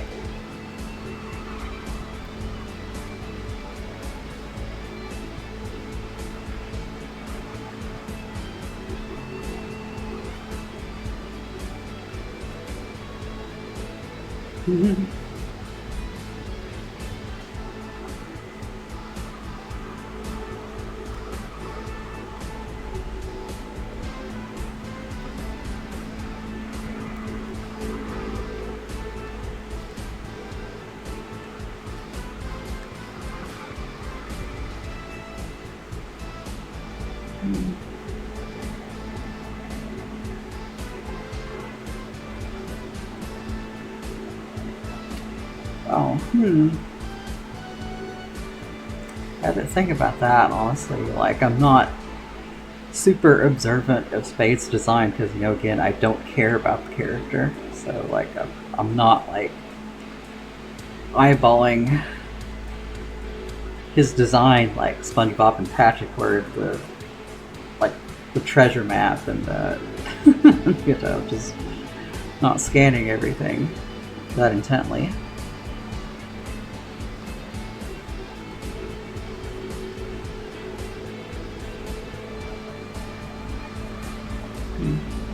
Probably doesn't help that I'm real biased towards female anatomy, so yeah, if that happens.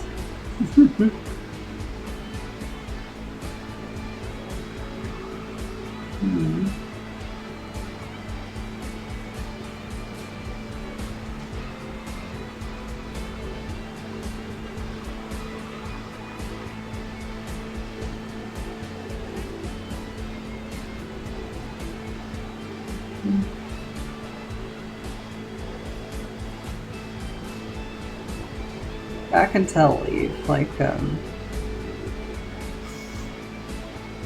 you do put a lot of care into everything you do, and I try to do the same, but I do put care into my work, but if I'm like not as passionate about the character in particular, I'm not going to be as observant as somebody who will like probably be more objective about it.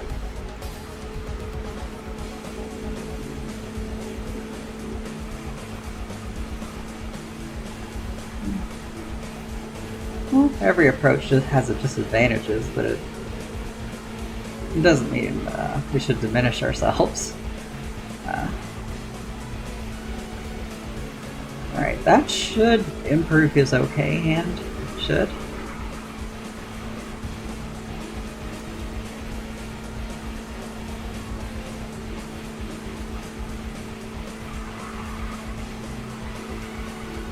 Probably still won't look perfect. Like, I'm kind of suspicious that his arm might actually be a little too long, so I might have to like put it down one more pixel. But I think the elbow should be fine given like Leaf's feedback and my own intuition together. So, alright then, that will conclude the stream. Well, I appreciate all for coming today. If there isn't as many of you as last time, I'm sorry. That's my fault for not streaming on Saturday and being consistent. And do my best to avoid disruptions like that, especially without forward notice, but we'll see what I can do. So here's what we did today. We redid the hang bar animation. Should be a lot better. Step in the right direction. We're not done with it yet. Corrected the hang bar animation and fix the okay hand a little bit. So yeah, there's our fixes. Oh, you're welcome, friend. Yeah, and if anybody wants to see more work on Spade being done as we get closer to the finish line, well, I'm just trying to do this every Saturday, 3 to 7. And I might update my schedule to be like 4 to 8 because, like, you know, for whatever reason, every time I try to get off work as soon as possible, things come up. So yeah, I need more time to sleep after work before streaming. So yeah, I don't want to overextend myself. And I'm glad y'all think so. Again, the hang bar idle animation will need a few more edits to look its best. But at least we have one worth editing now, so that's good. Stark approves. Yeah, so if you want to see more next time, we'll be doing it then. And I also like stream work on the fan game every Tuesday, 1 to 6, with 6 to 9 or 10 like streaming on Discord, where everyone can voice chat directly with me. If it weren't for the fact that I was so sleepy right now, I'd do a private stream with my next character, but I should probably try to nap until like 9 p.m. or so before work. That way, if work gets crazy, at least I'll have enough sleep to hang on to. And I have an extra day off this upcoming work week, so I can't complain. I'll have time to work on the little baby girl over here. So yes, there we go. That'll conclude that. And if anyone wants to follow progress on social media, all of my socials are in my profile, as well as the Discord to our Shangmi Architect server, where we also post about the fan game as well as Freedom Planet 2 mods, funny enough. Until then, I'll see you out there. Thank you for coming tonight.